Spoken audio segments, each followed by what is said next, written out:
The boy grabbed his leg and screamed. Not a cry, not a whimper. A scream that came from somewhere deeper than a 5-year-old's body should hold. His fingers were blue. His feet were bare in the snow. He clung to Caleb McCord's boot with both hands and wouldn't let go. Wouldn't stop screaming. Wouldn't stop shaking. "Sir, help us! Mama's bleeding! Mama won't wake up!" Behind him, 4 more children. 3 girls, 1 boy.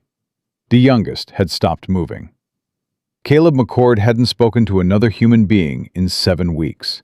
Hadn't cared about anything in 6 years. Hadn't felt his heart beat this hard since the night he buried his wife and daughter in the same grave. If that boy's scream doesn't leave your mind, you're in the right place. Subscribe. Follow this story to the very end. Tell us in the comments what city you're watching from. Let's see how far this story travels. December 1887, Montana Territory. Caleb McCord had $2, $40 in his saddlebag, 5 bullets in his Colt, and a burn scar on his right hand that never stopped aching. 37 years old, former Texas Ranger, current, nothing. Just a shape on a horse moving through snow, heading nowhere in particular, caring about nothing at all. Scout, his old bay gelding, trudged with his head low. The horse was the only living thing that hadn't quit on Caleb, and most mornings, Caleb figured even Scout was reconsidering. 7 weeks since he'd spoken to another person. 7 weeks of silence and whiskey and sleeping in barns that smelled like hay and failure. The last town he'd passed through, a woman at the general store had asked if he needed help.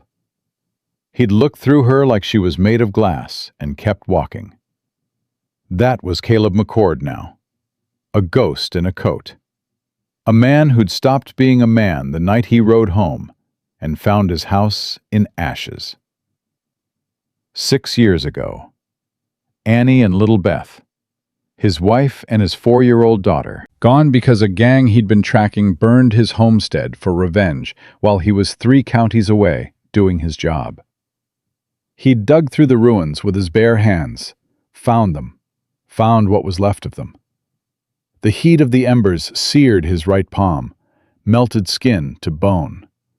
He kept digging. He buried them in the same grave because Beth had always crawled into their bed at night, and he couldn't stand the thought of her being alone in the ground. Turned in his ranger badge the next morning. Hadn't pinned anything to his chest since. Hadn't built anything. Hadn't stayed anywhere. Hadn't let himself feel the weight of another human being close enough to lose. That was the rule. The only rule. Don't stay. Don't care. Don't feel. Then the boy grabbed his leg. Caleb had heard the voice first. Thin, high, desperate, cutting through the wind like a blade through cloth. He'd pulled Scout to a stop. Listened. Every instinct said keep riding. He kicked Scout forward, rounded the curve in the trail. 5 children blocked the road. The oldest girl held a baby on her hip.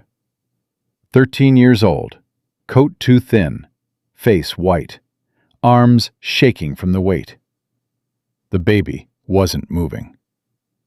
Behind her, a boy of 11 gripped an axe with both hands, feet planted wide, jaw set like he was ready to swing it at anything that came close.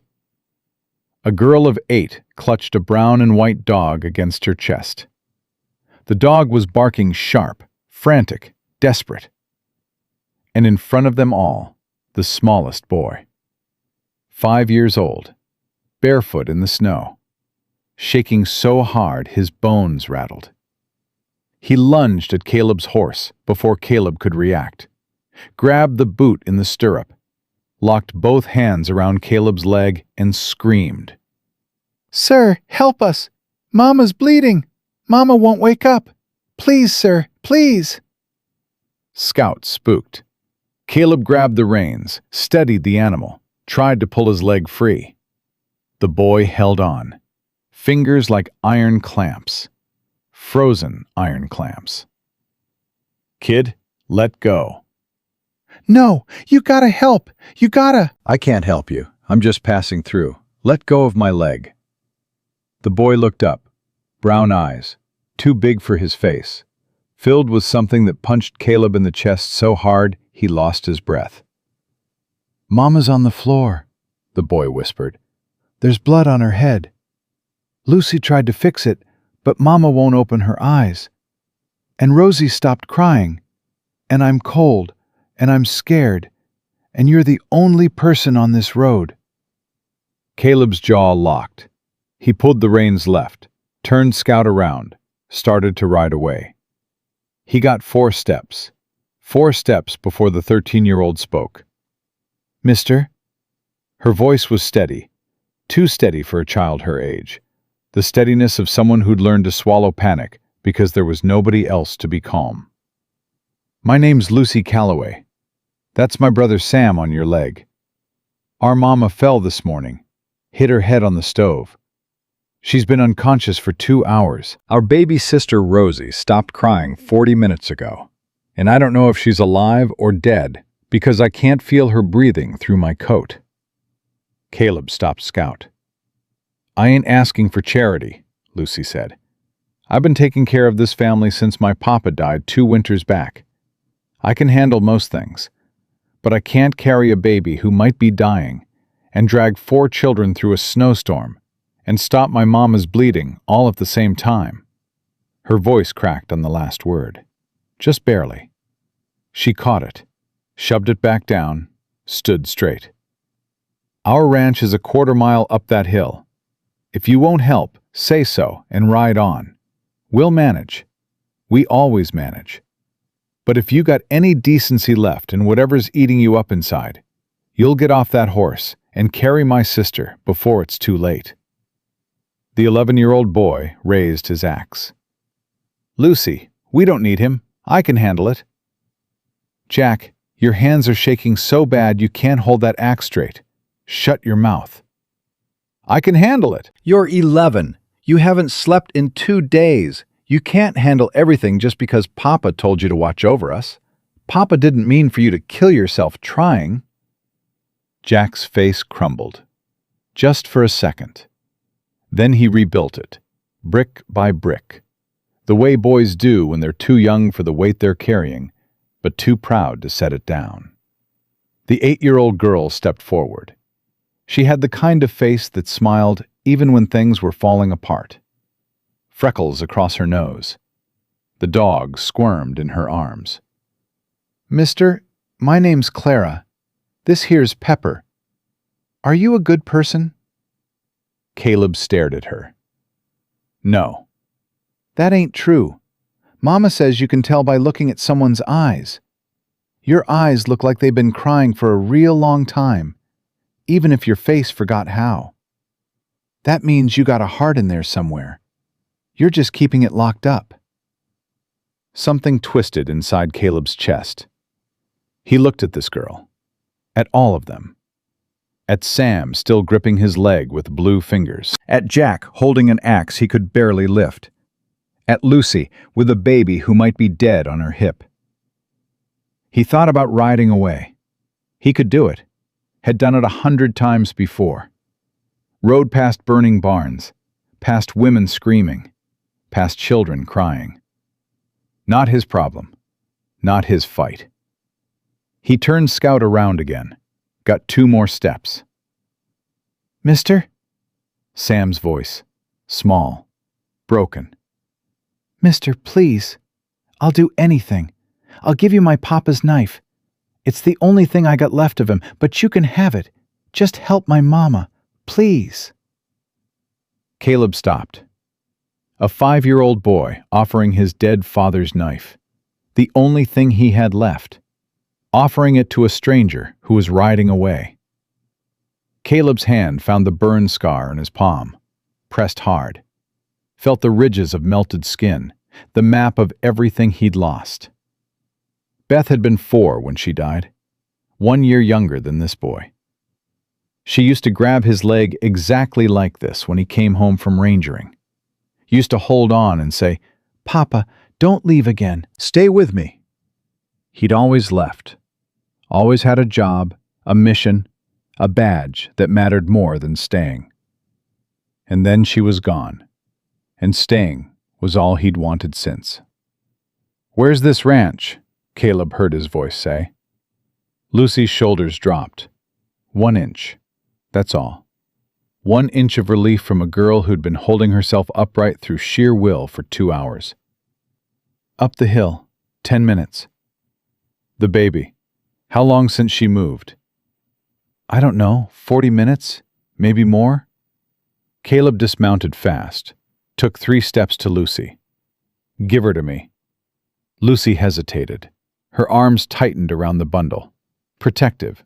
Even now, exhausted, terrified, she couldn't hand over her baby sister to a stranger without fighting the instinct to hold on. "I had a daughter," Caleb said. His voice came out raw, scraped clean. "She'd be about Rosie's age if she'd lived. Give her to me. Now."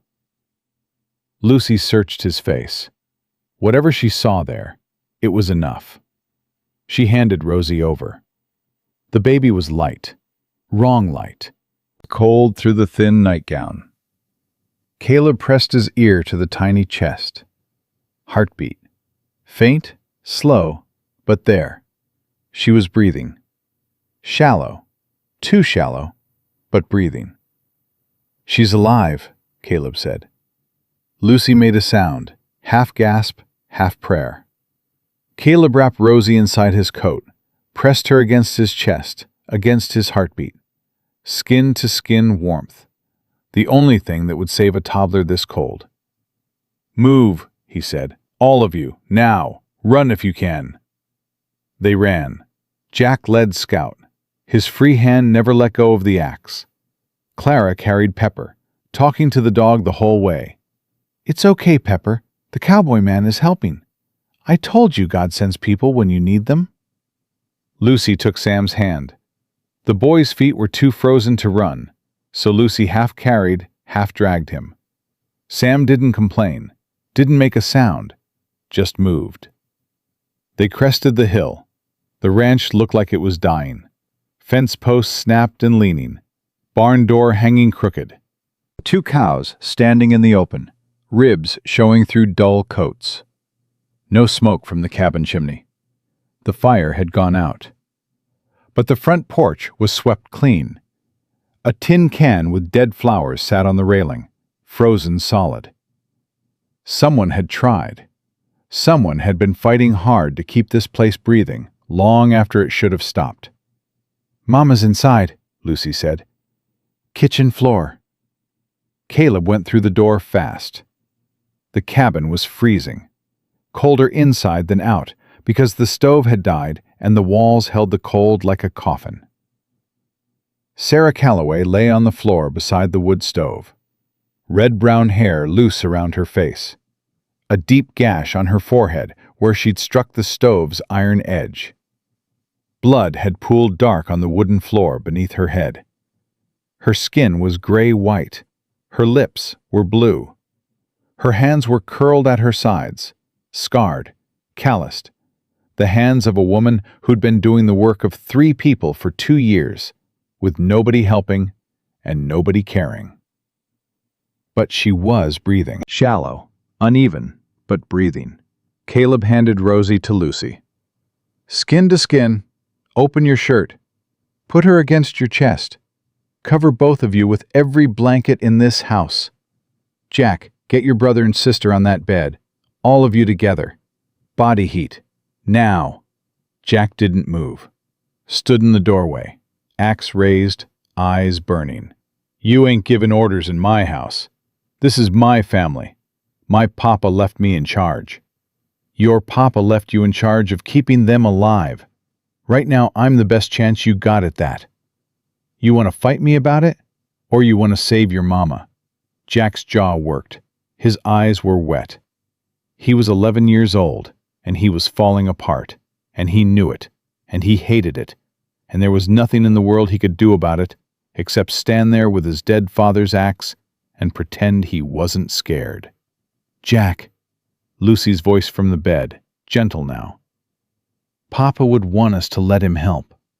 The axe lowered, inch by inch. Jack set it against the wall, picked up Sam, carried him to the bed, lay down beside his sisters and his brother, and pulled the blankets up and held on. Caleb knelt beside Sarah, checked her pulse, checked the wound, cleaned it with water from the kettle, wrapped it with strips torn from his shirt. The cut was ugly, but not deep. She'd fainted. Exhaustion, hunger, maybe both. Hit her head on the way down. The bleeding had mostly stopped. He needed fire. Without heat, none of them would last the night. He went to the woodpile outside, almost empty. Maybe a day and a half's worth, burning careful. "Jack, where's your main woodpile?" Jack's face appeared from under the blankets. "Behind the barn, but it's near gone. Mama's been rationing since November. We burn less, so it lasts longer." "How much is left?" "Maybe 3 days, if we're real careful." December, dead of winter. 3 days of wood with months of cold ahead. Caleb loaded the stove, got the fire going, waited until the iron started ticking, spreading heat like a slow promise. Then, Sam spoke from the bed. "Is Mama going to die?" The cabin went quiet. Just the sound of the fire growing and 5 children waiting for an answer. "No," Caleb said. "Papa died," Sam said. "Mama said Papa just went to sleep and didn't wake up, but I know that ain't true. I heard Mama crying. I heard her say they killed him, that somebody killed Papa and nobody cares." Caleb turned slow, looked at the boy. "Who killed your papa, Sam?" Lucy cut in fast. "Sam, don't!" "But Lucy, I said don't!" Lucy's voice had changed, harder, scared. The voice of a girl who knew something she'd been told never to repeat. "We don't talk about that. Mama said we don't talk about that to anybody." Clara pulled Pepper closer. "Especially not strangers, even ones with sad eyes." Caleb looked at Lucy, looked at the fear in her face, looked at the way Jack had gone rigid on the bed, the way even Clara had stopped smiling. 5 children, a mother unconscious on the floor, a dead father nobody would explain, and fear, real fear, the kind that came from something worse than winter. He filed it away, didn't push, not yet. "I'm going to get more wood," Caleb said. "I'll be back." Sam sat up in bed. "You promise?" "What?" "You promise you'll come back. Because Papa went out one morning and promised he'd come back, and he didn't. He never came back." Caleb's throat closed. His hand found the burn scar, pressed until it hurt. "I'll be back, Sam." "You swear?" "I swear." Sam laid back down, put his thumb in his mouth, closed his eyes. Trusted a stranger's word because he had no other choice. Caleb walked outside into the snow, stood on the porch. The wind hit his face like a fist. His breath hung white in the air. He should leave, right now, get on Scout and ride into the white nothing and never look back. These weren't his children. This wasn't his fight. This woman on the floor, this ranch falling apart, this dead father nobody would talk about. None of it was his problem. He'd had a family once. He'd failed them. He'd been 3 counties away while they burned alive, and he'd spent 6 years carrying their ashes inside his chest. He didn't get another chance, didn't deserve one, didn't want one. He untied Scout's reins, put his boot in the stirrup. From inside the cabin, Rosie started crying. Weak, thin, broken, but crying. The sound of a baby fighting to live. The sound his daughter would have made if he'd gotten home in time. If he'd been there. If he'd stayed. Caleb stood with 1 foot in the stirrup and 1 foot on the ground. Halfway gone, halfway here. The place he'd lived for 6 years, always between leaving and staying, never choosing either. Rosie cried louder. Lucy was singing to her. A hymn. Her voice cracked on every other note, but she never stopped. Jack was whispering to Sam. "It's okay, Sammy. I got you. I'm here. Ain't nobody taking us nowhere." Clara was talking to Pepper. "Don't worry, boy. The cowboy man promised he'd come back, and he looked like the kind of man who keeps promises, even the hard ones." Caleb pulled his boot from the stirrup, walked to the woodpile, loaded his arms, carried wood inside, fed the fire, went back for more, and more, and more, until the stove roared and the cabin walls started giving up their cold, and the children's faces turned from blue to pink. He sat on the floor beside Sarah. Her breathing was stronger now, color returning to her lips.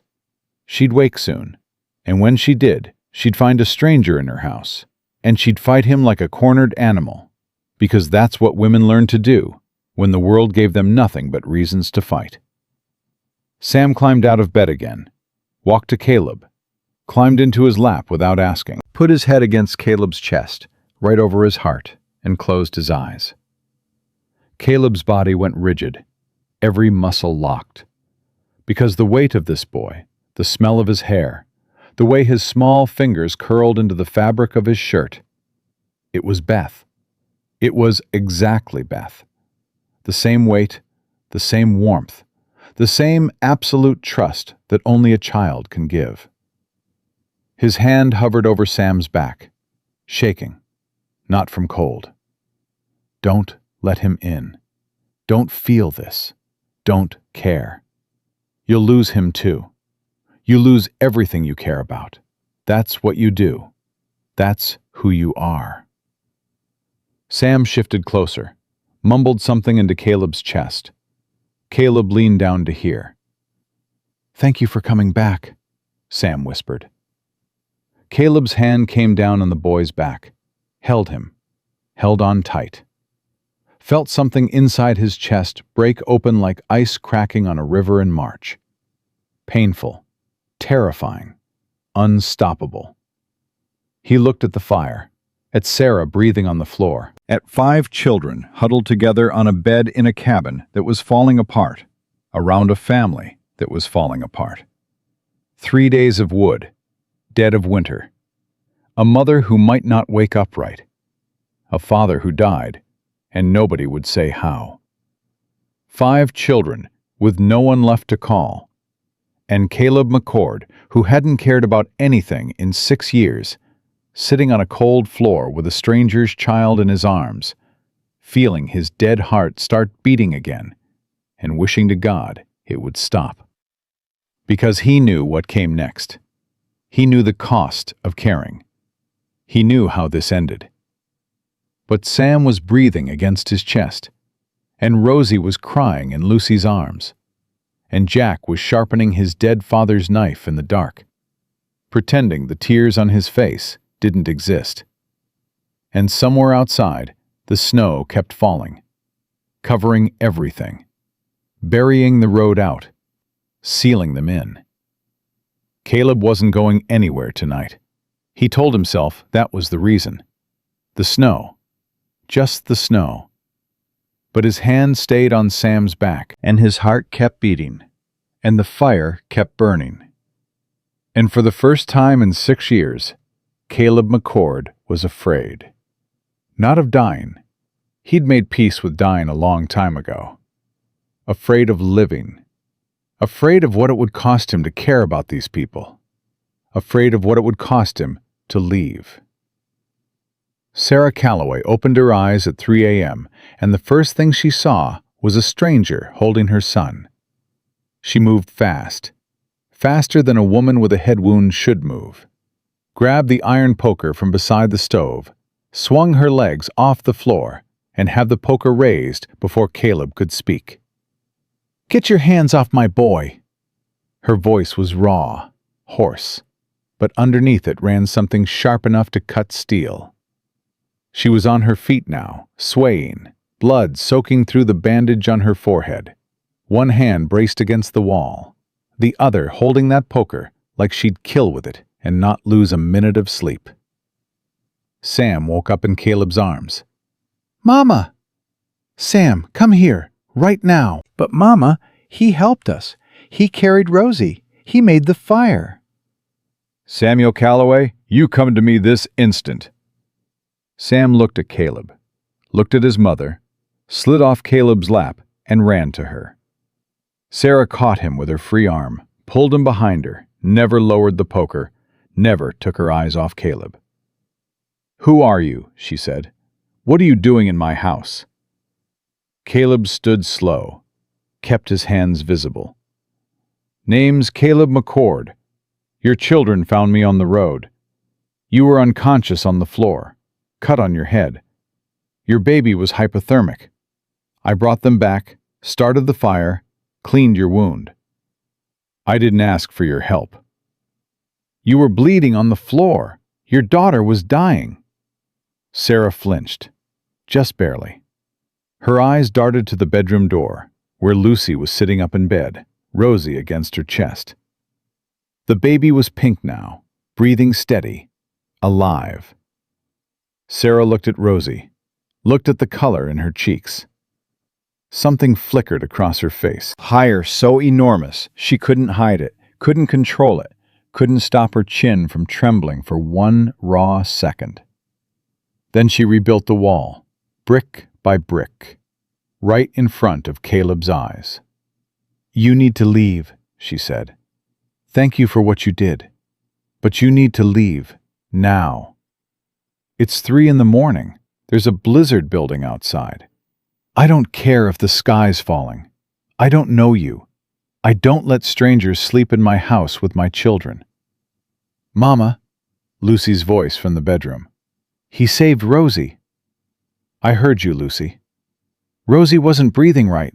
He put her inside his coat, against his skin. That's what saved her." Sarah's hand tightened on the poker. Her jaw worked. She was fighting something. Gratitude and fear wrestling inside her. And fear was winning, because fear had been winning for 2 years. "I appreciate what you did," Sarah said. Each word measured, controlled. "But I've had men offer help before. Every one of them wanted something. The last one wanted my land. The one before that wanted me. So forgive me if I don't trust a drifter who walks into my house while I'm unconscious and holds my son in the dark." Caleb met her eyes. Brown eyes, same as Sam's, same as all her children. But these eyes had something the children's didn't.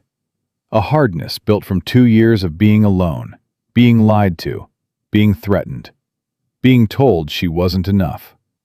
"I'll sleep in the barn," Caleb said. "You'll sleep on the road. Your barn door's hanging off one hinge. Your woodpile's got 3 days left.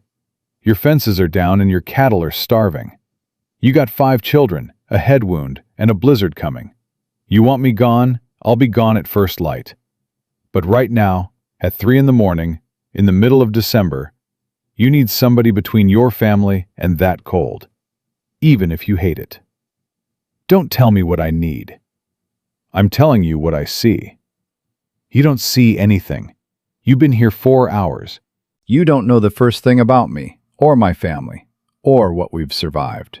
I know your boy offered me his dead father's knife to get me to stop.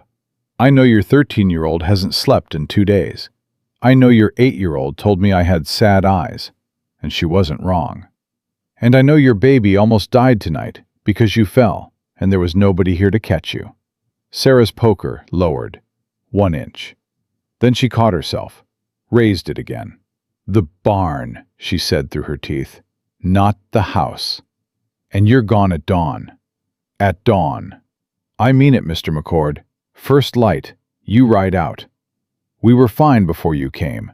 We'll be fine after you leave." Caleb picked up his coat, walked to the door, stopped with his hand on the latch. "Mrs. Calloway." "What?" "Your boy Sam. He said something on the road. Said his mama told him somebody killed his papa. Said nobody cares." Sarah's face went white, dead white. The poker dropped to her side. "Sam talks too much. Maybe, or maybe he's scared. and he doesn't understand why his mama won't tell anyone what really happened. "Get out of my house, Mr. McCord." Caleb opened the door. The cold hit him like a wall. He stepped through, pulled the door shut behind him, stood on the porch in the dark. Inside, he heard Sarah drop the poker, heard it clang against the floor, heard her knees hit the wood, heard her breathing change, sharp, ragged, the sound of a woman who'd been standing on pure willpower for 4 hours and finally ran out. "Mama?" Lucy's voice, small. "I'm fine, baby. Go back to sleep." "You're crying." "I said I'm fine." "Mama, he was kind. He was real kind to us." "Kind don't mean safe, Lucy. Kind don't mean he won't hurt us. Kind is just a word men use until they get what they want." "Papa was kind?" Sarah didn't answer that. The silence lasted so long, Caleb thought she'd fallen asleep. Then her voice came through the door, barely a whisper, not meant for anyone to hear. "Your papa was the kindest man who ever lived, and they killed him for it." Caleb walked to the barn, found an empty stall, laid down on frozen hay, pulled his coat tight, stared at the roof through his breath, white clouds rising and vanishing. His hand found the burn scar, traced the ridges. Annie used to trace it too, before she died. She'd take his hand and run her fingers over the calluses and say, "These hands built our home, Caleb McCord. Don't you forget that." But those hands hadn't saved her. Those hands had dug through ashes too late. He closed his eyes, didn't sleep. Dawn broke gray and flat, no sun, just the sky turning from black to iron.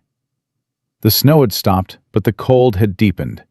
The kind of cold that killed livestock in their stalls and froze water in the pail before you could carry it to the house. Caleb was saddling Scout when the cabin door opened. Jack stood there, 11 years old, no coat, axe in his hand, jaw set. "You leavin'?"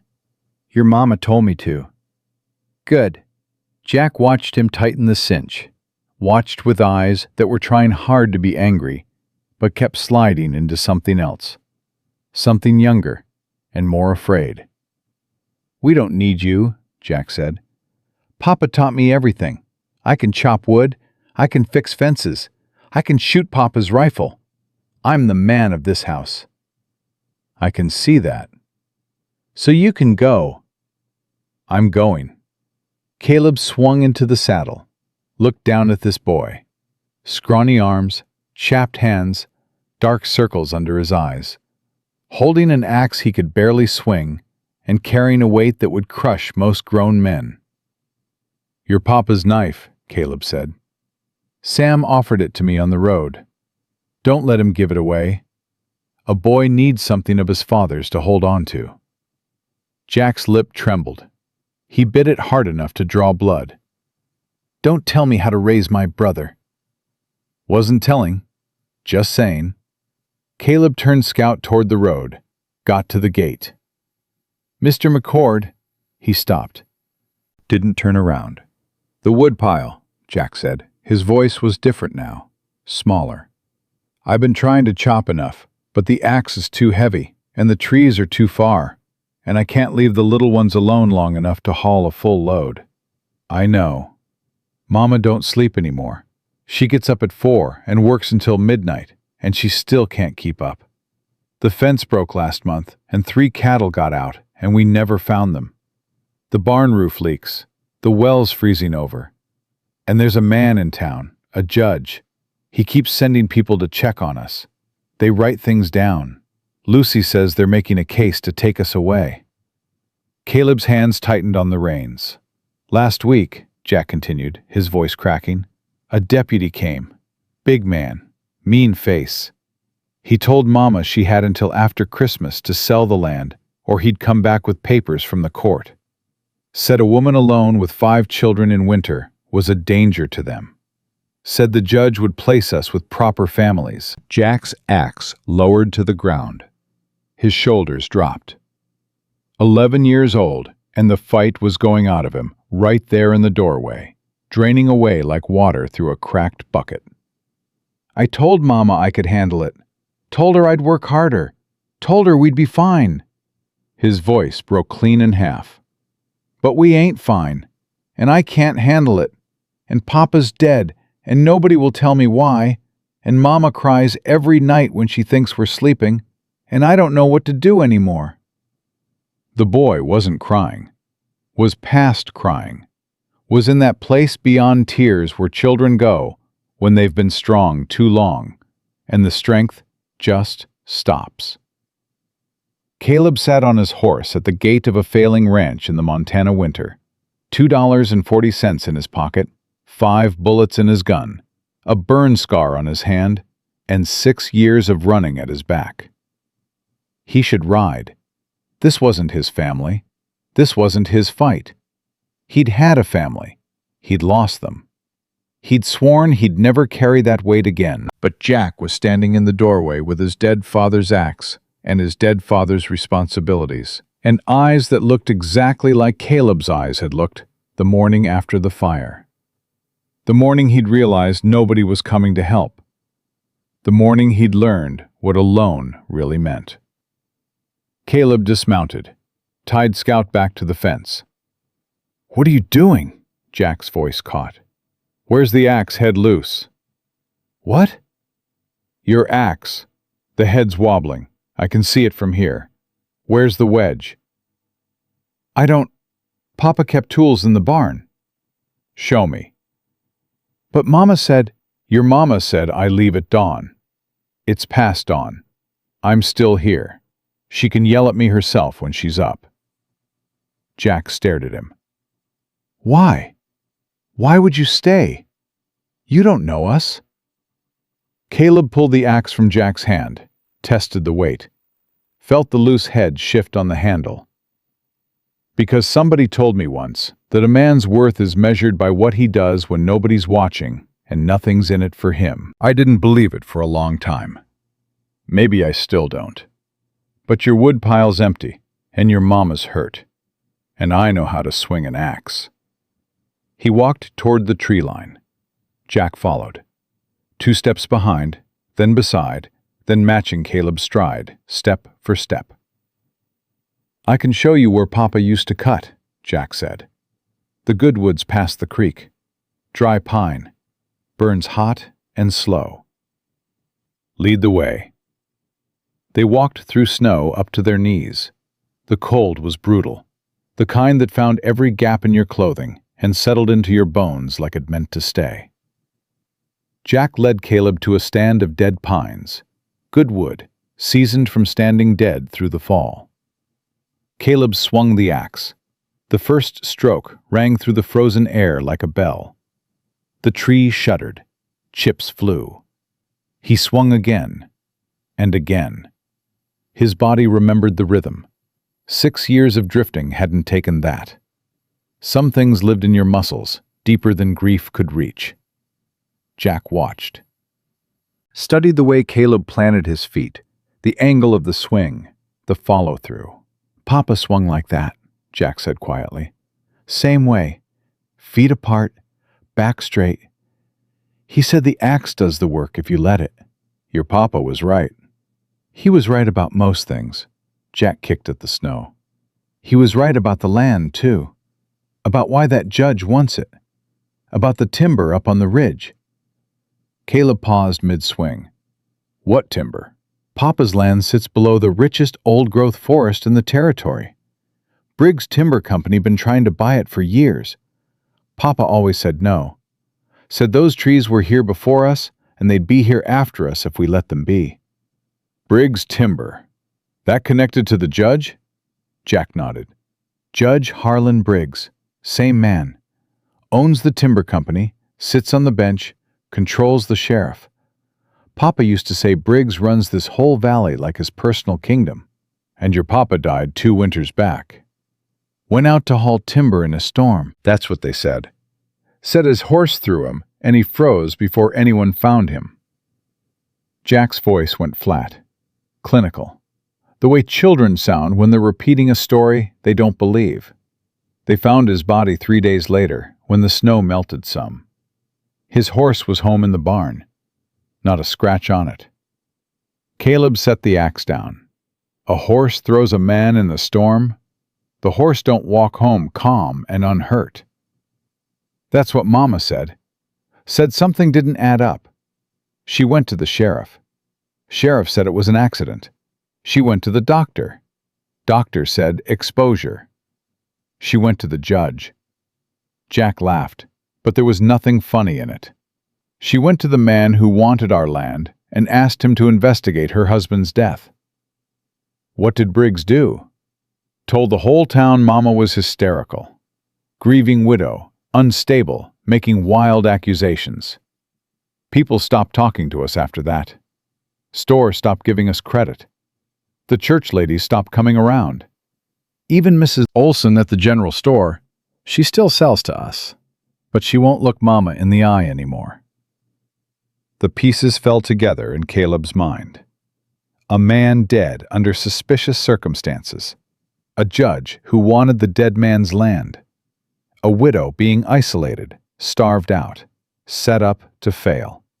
And 5 children being used as leverage to force a sale. He'd seen it before. Years ago when he wore a badge. Powerful men using law as a weapon. Land grabs dressed up in legal papers. Families destroyed so someone with money could have more. Jack, did your papa keep any records? A journal, letters, anything that might show what he knew about Briggs? Jack went quiet.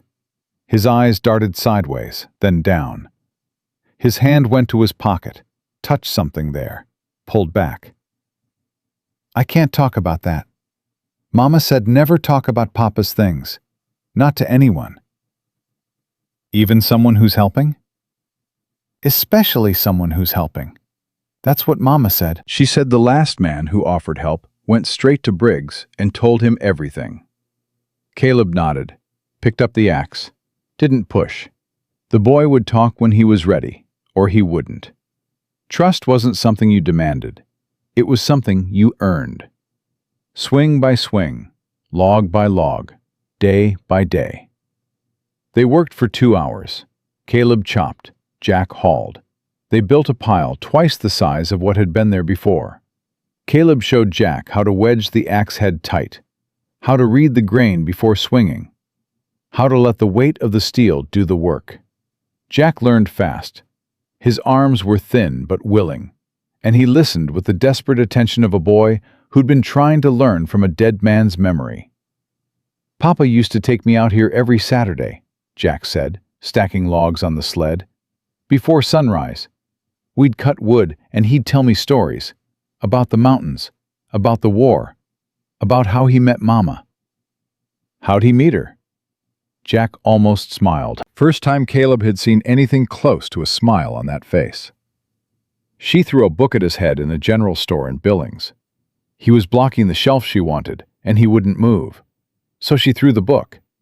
Hit him right between the eyes. Papa said that's when he knew she was the one. Sounds about right. They got married 3 weeks later. Mama says she regretted it for the first 6 months and loved him for the next 12 years. Jack's voice softened. She don't talk about him much anymore. It hurts too bad. But sometimes, at night, when she thinks we're asleep, she sits at his chair and holds his coat and just breathes. They hauled wood back to the ranch in silence. The sun was up now, weak and pale behind the clouds, but up. Smoke rose from the cabin chimney. Someone had fed the fire. The front door opened. Sarah stood there.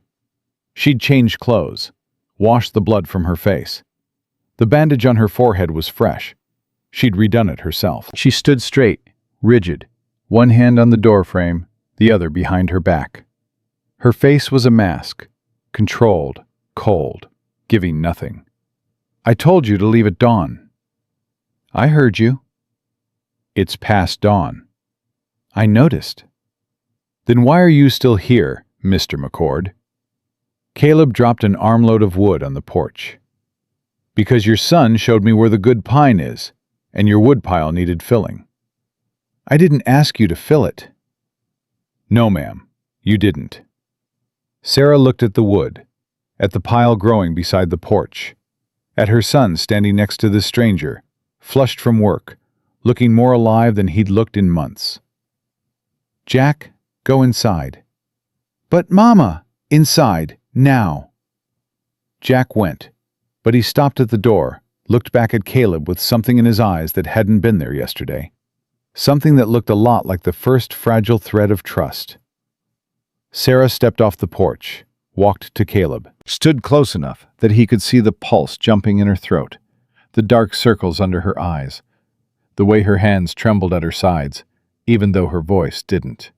"I know what you're doing," she said quietly. "You're being useful, making yourself necessary, showing my children what it feels like to have a man around, so that when you leave, and you will leave, the hole you leave behind is bigger than the one that was there before." "That's not what I'm doing." "Then what are you doing? What do you want from us? Because I have nothing left to give, Mr. McCord. No money, no land I'm willing to sell. And if you're after something else, I'll put a bullet in you before you get close enough to try." Her voice cracked on the last word, just barely. She caught it, the way Lucy caught her tears, the way Jack caught his fear. This family had learned to catch everything before it fell. "I want nothing from you," Caleb said. Nobody wants nothing. I did. For 6 years, I wanted nothing. Absolutely nothing. And I got it. And it nearly killed me. Sarah stared at him, searching his face the way Lucy had searched it, looking for the lie, the angle, the trap. 3 days, she said. You can stay 3 days. You sleep in the barn. You eat what we eat, which is not enough. And if my children start calling you anything other than Mr. McCord, you're gone that hour. They've lost one father. They don't need to lose another. 3 days. And Mr. McCord. Yeah. Whatever my son told you about his father, forget it. Don't ask about Will. Don't ask about how he died. Don't ask about Judge Briggs. That road leads nowhere good, and I've walked it enough for both of us." She turned, walked back inside, shut the door. Caleb stood in the yard holding an armload of firewood, staring at a closed door. His breath came out in white clouds that the wind tore apart. 3 days. That's what Kate Brennan had given Eli in the story he'd never know, in a life parallel to his, but a territory away. 3 days to fix what was broken. 3 days to stand between a family and the thing trying to destroy them. 3 days to decide if staying was worth the risk of losing everything again. From inside the cabin, Clara's voice drifted through the walls, clear and bright and completely unafraid. Mama, the cowboy man's still here.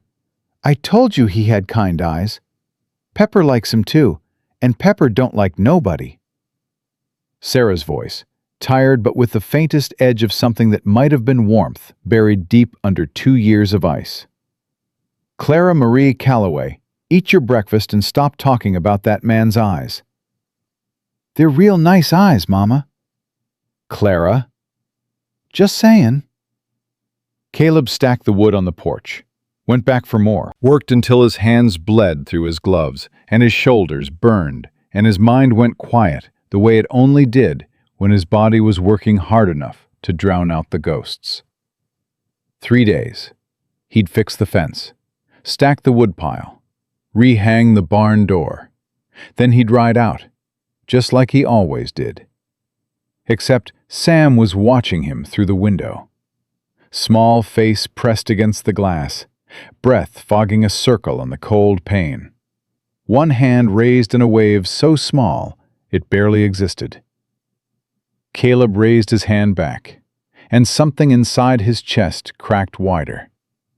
That frozen river, that March ice, breaking apart piece by piece, and underneath it, water moving. Cold and terrifying and alive. He turned back to the wood, swung the axe, Let the rhythm carry him. 3 days. He already knew 3 days wouldn't be enough. By the second morning, Caleb had rehung the barn door, patched the roof where snow was drifting in, and split enough wood to last 2 weeks. His hands were raw inside his gloves. Blisters on top of calluses, on top of the burn scar that never stopped reminding him what he'd lost. Sarah watched him work. He could feel her eyes from the cabin window every time he swung the axe. She never came out to say thank you, never brought him water, never acknowledged that the fence posts he'd reset were straighter than they'd been in a year. She just watched, and he just worked. And between them stretched a silence neither one of them was ready to break. It was Clara who broke it. She came out after breakfast, Pepper at her heels, carrying a jar of coffee wrapped in a dish towel. Mama didn't send me. I came on my own. She'll be mad, but I don't care. Caleb took the jar. Thank you, Clara. You're welcome. Mama made it too strong because she's angry, but it'll warm your insides. Clara sat on the porch step, pulled Pepper into her lap. Mr. McCord, can I ask you something? You're going to, whether I say yes or not. That's true. Did you really have a little girl? Caleb's hand tightened around the jar. Yeah. What was her name? Beth. That's a pretty name. What happened to her? She died. How? Clara, Lucy appeared in the doorway. Leave the man alone. I'm not bothering him. I'm talking to him. There's a difference. Papa said there's always a difference between bothering and caring. Papa said a lot of things. And he was right about all of them, Lucy sighed. She looked at Caleb with her mother's eyes, calculating, measuring, deciding. Mr. McCord, Sam won't eat. He's been sitting under the table since you came inside last night. Won't talk, won't come out, just sits there holding Papa's knife. He talked to you? Shook his head when I asked if he was hungry. That's it. Your mama try? Mama tried for an hour. He won't even look at her. Lucy paused, chewed her lip. He does that sometimes, goes quiet, won't talk to anybody for days. Started after Papa died.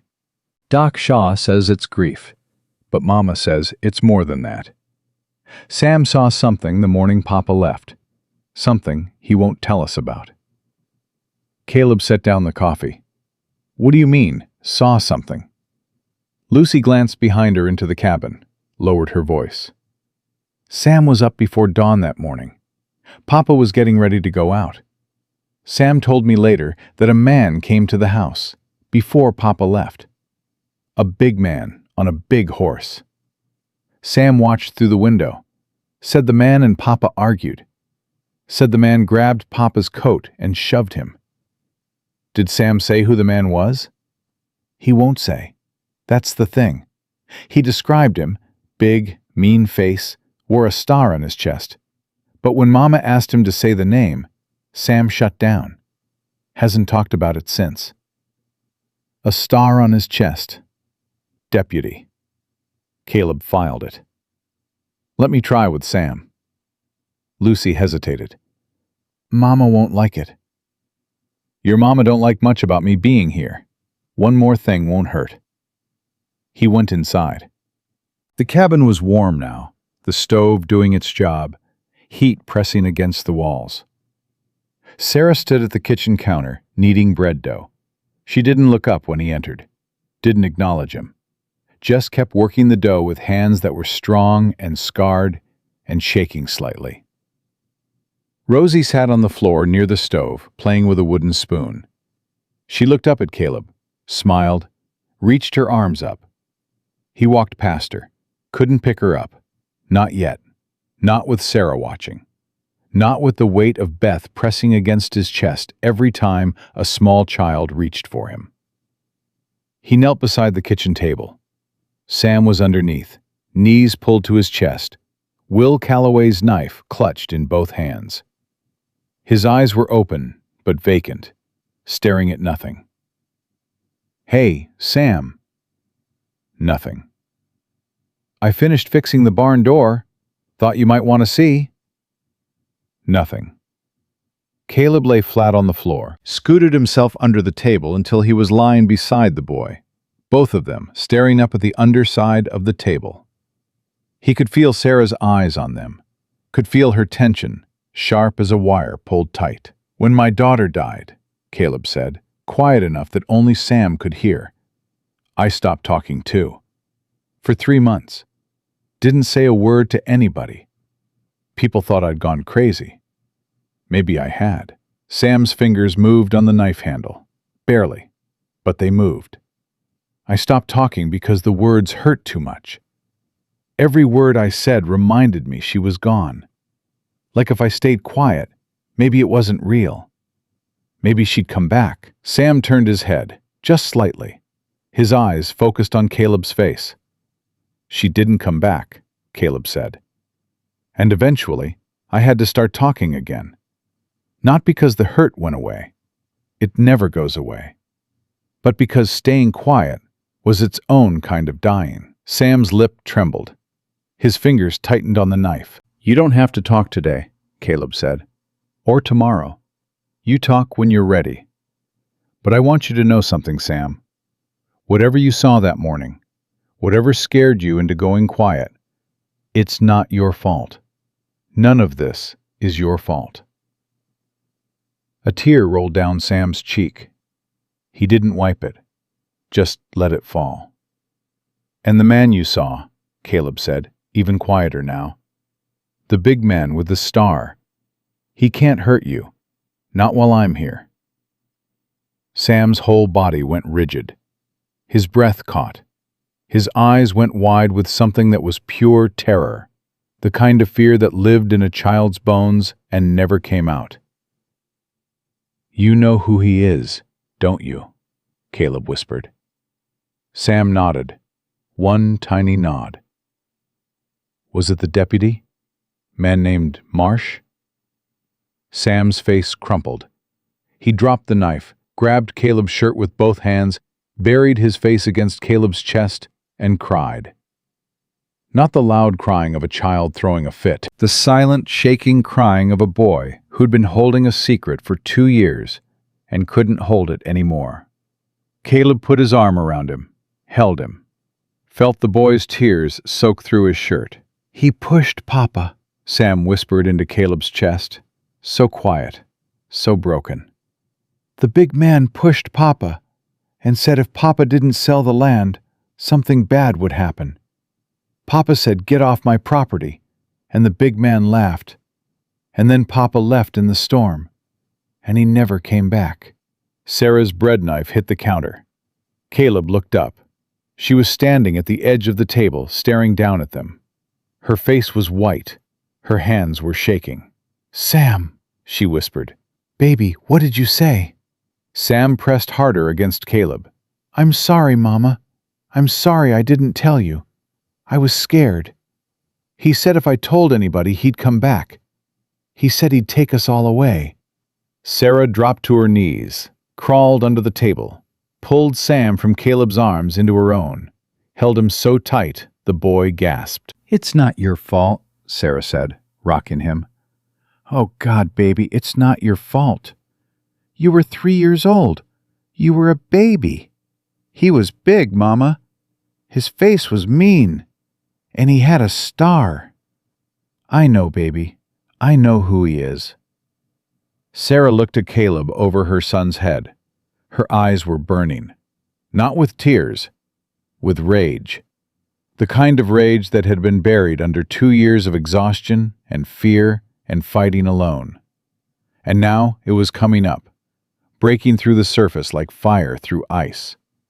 "Floyd Marsh," she said. "Briggs's deputy. He came to the house that morning. I didn't know. Will never told me. He just kissed me goodbye and walked into the storm, and I never saw him alive again." "Sarah, they killed him." Her voice was a blade. "Marsh threatened him. Sent him out in that storm knowing he might not come back. And then they called it an accident. And then they called me hysterical. And then they tried to take my children. She stood, set Sam down gently, walked to the bedroom, came back holding a wooden box. "You asked Jack about records," she said. "I heard you. I hear everything that happens on this property." She set the box on the table. Will kept a journal. Everything he knew about Briggs, about the timber company, about the land deals, about who was paying who. He gave it to me the week before he died. Told me to hide it. Told me if anything happened to him, this box was my weapon. She opened it. Inside, a leather journal, thick with entries, letters, documents, and something else, a folded piece of paper with an official seal. "A surveyor's report," Sarah said. "Will paid for it himself. It proves Briggs has been logging illegally on federal land upstream, cutting old growth without permits. The runoff from the clear-cutting is what's been flooding the valley every spring, killing livestock, destroying wells. Our ranch sits right on the boundary line. If the federal government finds out, Briggs loses everything." Caleb picked up the journal, opened it. Will Calloway's handwriting, careful, methodical, the records of a man who knew he was in danger and wanted to leave a trail. "Why didn't you take this to the authorities?" Sarah laughed.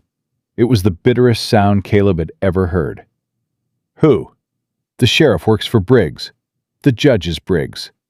The territorial office is 200 miles away through mountain passes that are closed from October to April. And every person in this town who might have stood with me is either too scared or too indebted to Briggs to speak." "Every person?" Sarah paused. "Hank Prescott, the blacksmith. He was Will's closest friend. He believes me. But Briggs holds the mortgage on his shop. One word from Briggs, and Hank's out on the street." "Anyone else?" "Doc Shaw. He examined Will's body. He told me privately that the injuries didn't match a horse throw. Said it looked like Will had been struck from behind before the fall." Sarah's voice hardened. "But Shaw won't say it publicly. He's got a family. He's scared." "Scared men can be brave if they've got someone standing with them." "Pretty words, Mr. McCord, but I've been standing alone for 2 years, and nobody's gotten brave yet." Caleb closed the journal. "How far is Prescott's shop?" 3 miles into town, but you can't go in daylight. Briggs has eyes everywhere. If anyone sees you carrying Will's journal into Hank's shop, Briggs will know before sundown." "Then I go at night." "You go at night to a blacksmith shop in a town that hates me, carrying my dead husband's evidence, on the word of a woman everybody thinks is crazy?" Sarah's voice cracked. "That's your plan?" "You got a better one?" "I got no plan, Mr. McCord. I haven't had a plan in 2 years. I've been surviving, day to day, fire to fire, meal to meal, hoping that if I just hold on long enough, something will change." "Something changed. I'm here." "You're here for 3 days. Maybe longer." Sarah stared at him. "Don't say that. Don't you dare say that unless you mean it, because my children are already looking at you like you matter. Sam talked to you. My 5-year-old, who hasn't spoken to a stranger in 2 years, talked to you. And if you leave after 3 days, if you ride out and disappear like every other man who's ever promised to help, it will break them. It will break him." Her chin trembled. She caught it, held it still. "And it might break me," she whispered. "And I can't afford to break. Not yet. Not until my children are safe." Caleb looked at this woman. Scarred hands, tired eyes, shoulders that carried the weight of 5 children, a dead husband, a stolen life, and 2 years of rage she couldn't afford to feel. "I'm going to Prescott's tonight," he said. "I'm taking the journal. and I'm coming back." "You promise?" There it was again, that word, promise. The word Sam used, the word that meant everything to this family, because the last man who'd promised them anything had walked into a storm and never come home. "I promise." Sarah held his gaze, searching, weighing. Then she reached into the box and pulled out the journal, held it against her chest for a moment, the way you hold something precious and terrifying at the same time. "Will wrote in this every night after the children were asleep," she said. "For 2 years. Every deal Briggs made, every acre he stole, every man he paid off. This journal is the only thing standing between my family and Harlan Briggs, and I'm handing it to a man I've known for 2 days." She held it out. Her hands were shaking. Caleb took the journal. Their fingers touched. Sarah didn't pull away. "If you betray us," she said quietly, "if you take this to Briggs, if you sell us out for whatever price he's offering, I want you to know something. I'll find you. I don't care how far you run or where you hide. I'll find you and I'll kill you myself. And I won't feel bad about it." "I believe you." "Good." She turned back to her bread, kneaded it with fists instead of palms, punching the dough like it had wronged her. Caleb tucked the journal inside his coat, against his chest, where he could feel it against his heartbeat. They waited until dark. The children ate supper, beans and cornbread. Clara said grace. Sam ate for the first time in 2 days, small bites, but eating. He sat close to Caleb, close enough that his shoulder touched Caleb's arm. Nobody mentioned it. Lucy noticed and said nothing. Jack noticed and looked away. Sarah noticed and her jaw tightened, but she didn't stop it. After supper, Lucy put the younger ones to bed. Rosie fell asleep in Lucy's arms. Sam climbed the loft ladder, stopped at the top, looked down at Caleb. "You'll come back?" "I'll come back, Sam." "Swear on something." Caleb's hand found the burn scar. "I swear on this, on everything it means." Sam didn't understand the scar. Didn't need to. He understood the weight in Caleb's voice. The way you understand gravity, or cold. Something too big to explain, but impossible to doubt. "Okay," Sam whispered. He disappeared into the loft. Caleb rode to town under a frozen moon. The snow had stopped, but the cold was vicious, air so sharp it hurt to breathe. Scout moved careful on the icy trail, picking his way through drifts that reached the horse's chest in places. Prescott's smithy sat at the edge of town. Dark windows, cold forge, but smoke from the house chimney. Caleb tied Scout behind the building, out of sight.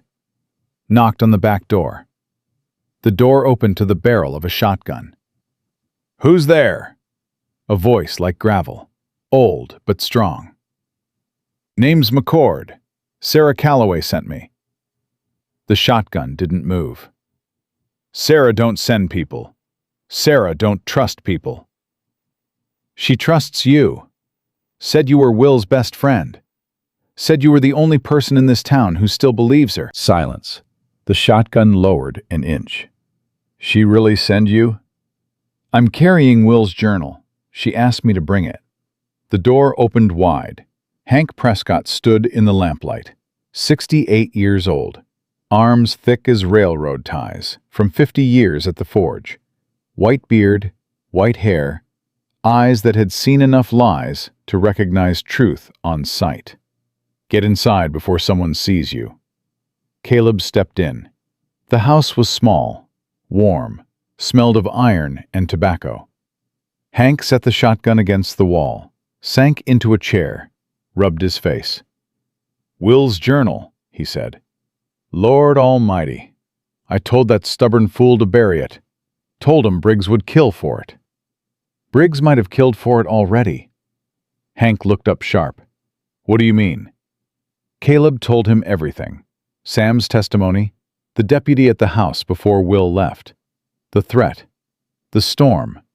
The death that wasn't an accident. Hank's face aged 10 years in 10 minutes. They found him. The position of the body. They found him. The position of the body. The wound on the back of his head. I told Sheriff Dawson it didn't add up. Dawson told me to mind my forge and keep my mouth shut. Will you testify? Hank was quiet for a long time. The fire crackled. Somewhere outside, a dog barked. Briggs holds my mortgage, Hank said. One word and I lose this shop. Lose the house. I'm 68, McCord. Where does a 68-year-old blacksmith go when he's got nothing? Where does a 34-year-old widow go when they take her children? Hank flinched. Sarah's alone, Caleb said. Her boy just told her the deputy threatened her husband the morning he died. She's got evidence that could shut Briggs down, but evidence don't mean nothing without people willing to stand behind it. I know that. Then stand. Hank stood up, walked to the window, looked out of the dark street. Will was the best man I ever knew, Hank said. Better than me, braver than me.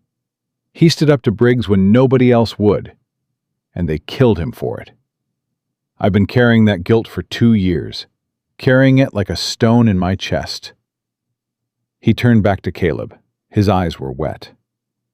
3 days after Will died, Briggs came to my shop, stood right where you're standing, told me to forget what I'd seen, told me accidents happen in winter, told me if I was smart, I'd keep my head down and my mouth shut.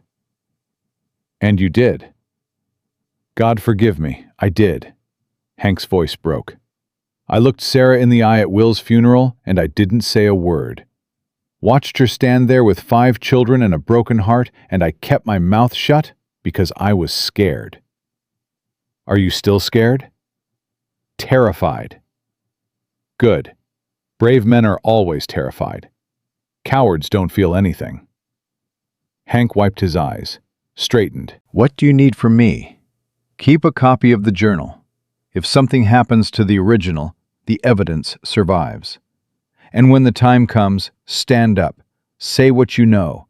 Say what you saw. When's the time coming? Briggs sent word through his deputy. Sarah sells by Christmas, or they take the children. Christmas is 4 days away. Hank took the journal, held it like it was made of glass. I'll copy every page tonight. And McCord, there's something else. Doc Shaw came to see me 2 days ago. Said he couldn't sleep anymore. Said Will's death was eating him alive. He wrote a letter to the Territorial Marshal's office in Helena. Sent copies of Will's real examination notes, the ones Briggs told him to destroy. Did the Marshal respond? Don't know. Mail's slow in winter. Could be weeks. Hank paused. But Shaw also said something else. Said he found something in Will's body during the examination. A wound on the back of Will's skull that couldn't have come from a horse throw. A wound from a blunt instrument. Something heavy and flat, like a rifle butt. Caleb's blood went cold. He told Briggs this? He told Briggs it was consistent with the fall. That's what Briggs wanted to hear. But Shaw kept his real notes, kept them hidden. And now he sent them to Helena. Caleb sat in Hank Prescott's kitchen, holding a dead man's journal, listening to an old blacksmith confess 2 years of cowardice. And he felt something building inside him. Not rage, not grief. Something older, bigger. The same thing he'd felt the night Sam grabbed his leg in the snow. He rode back to the ranch under stars so bright they hurt to look at. The cold was deeper now, the kind that killed. Scout's breath came in clouds. Caleb's fingers were numb inside his gloves. The cabin windows were dark, everyone sleeping. But the porch light was on, a single lantern burning in the window. Sarah had left it for him, a light in the darkness, a signal that said, "Come home." He tied Scout in the barn, fed the horse, checked the stalls, stood in the dark and pressed his hand against the burn scar, and thought about Annie and Beth and the family he'd buried, and the family sleeping in that cabin, and the distance between the two, which was 6 years and forever, and no distance at all. The barn door creaked. Sarah stood there, shawl over her nightdress, hair loose, breath white in the cold air. "You came back," she said. "I said I would." "Lot of people say a lot of things." "I'm not a lot of people." She stepped closer. "What did Hank say?" Caleb told her, all of it. Hank's confession, his guilt, his willingness to testify. Doc Shaw's letter to Helena, the wound on Will's skull that proved his death was murder. Sarah listened without moving, without breathing, it seemed. When he finished, she leaned against the barn wall and slid down until she was sitting in the hay. Her hands covered her face. She didn't cry. She'd gone past crying. She was in the place beyond tears, where the truth is so big and so terrible that your body doesn't know what to do with it, so it just sits still and shakes. "They murdered him," she said through her fingers. "I knew it. For 2 years I knew it, and nobody believed me. They called me hysterical. They called me crazy. They took away my friends and my credit and my standing in this town. And the whole time I was right." "You were right." "And my boy." She dropped her hands. Her face was raw, stripped bare. "My 5-year-old son watched a man threaten his father the morning his father died. He's been carrying that for 2 years. 2 years of nightmares and silence and hiding under tables, and I didn't know. I'm his mother, and I didn't know." "He was protecting you, same way you were protecting him." "He's 5, Caleb. He shouldn't have to protect anybody." She used his first name. Neither of them noticed. Or maybe they both did, and neither said anything, because saying it would mean acknowledging that something between them had shifted, that the wall she'd built was cracking, that he was no longer Mr. McCord, the drifter, but Caleb, the man sitting in her barn at midnight, telling her the truth she'd been starving for. "Christmas is 4 days away," Sarah said. "Briggs is coming. Marsh is coming. They'll have papers and lawyers and the full weight of this town behind them. And you'll have proof they murdered your husband. You'll have Hank. You'll have Doc Shaw's testimony.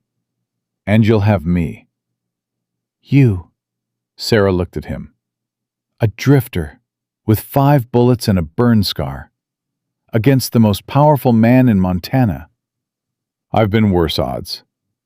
"Have you won?" "Not always. But I've never stopped fighting." Sarah was quiet. The barn creaked in the wind. Somewhere in the dark, an owl called. "I need you to understand something," she said. "If we lose, Briggs takes my children, all 5 of them, splits them up, puts them with families he controls. Lucy goes one place, Jack goes another. Clara and Sam and Rosie scattered across the territory like seeds in the wind. I'll never get them back." Her voice broke for the first time since he'd known her. Really broke. The sound of a mother facing the one thing worse than death. "I can lose the ranch. I can lose the land. I can lose everything Will built and everything I've fought for. But I cannot lose my children. Do you understand? I cannot lose them." Caleb knelt beside her, took her hands, cold, trembling, scarred. "You won't," he said. "Not while I'm breathing." Sarah looked at their hands. His large, burned, rough. Hers small, calloused, shaking.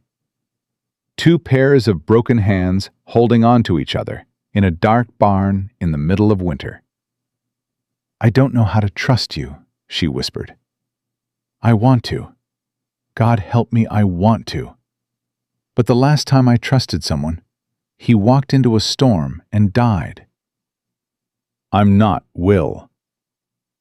No, you're not. She held his hands tighter. Will was gentle. Will was kind. Will believed the best in people. She paused. You don't believe the best in anybody. You've got ghosts behind your eyes and scars on your hands, and you look at the world like it's already hurt you in every way it can. And that's why I'm starting to trust you, because you're not kind enough to lie to me. Caleb almost smiled. Almost. Get some sleep, he said. Tomorrow we plan for Christmas. Sarah stood, brushed hay from her nightdress, walked to the barn door. Caleb? Yeah? Thank you for coming back. She left. The lantern in the cabin window went dark. Caleb lay in the hay, stared at the roof. His hand found the burn scar, traced it, pressed it. But for the first time in 6 years, the gesture wasn't about pain. It was about remembering. Remembering Annie's face. Remembering Beth's laugh. Remembering what it felt like to have something worth fighting for. He had it again.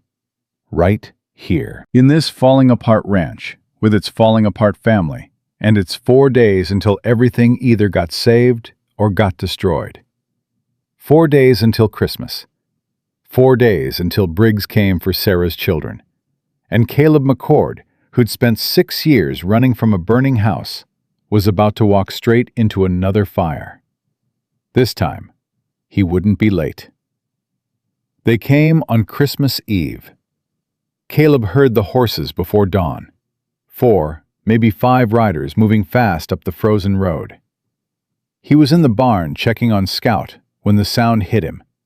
Hoofbeats muffled by snow, but still carrying in the dead cold silence of a winter morning that hadn't found its like yet. He grabbed his Colt, moved to the barn door, peered out. 5 riders, Deputy Floyd Marsh in front on a black horse, Star catching the faint moonlight. Behind him, 4 men Caleb didn't recognize but knew by type.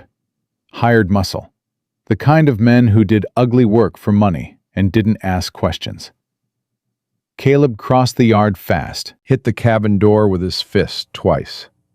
Sarah, get up, they're here. The door opened in seconds. Sarah stood there already dressed, boots on, hair pulled back, rifle in her hands.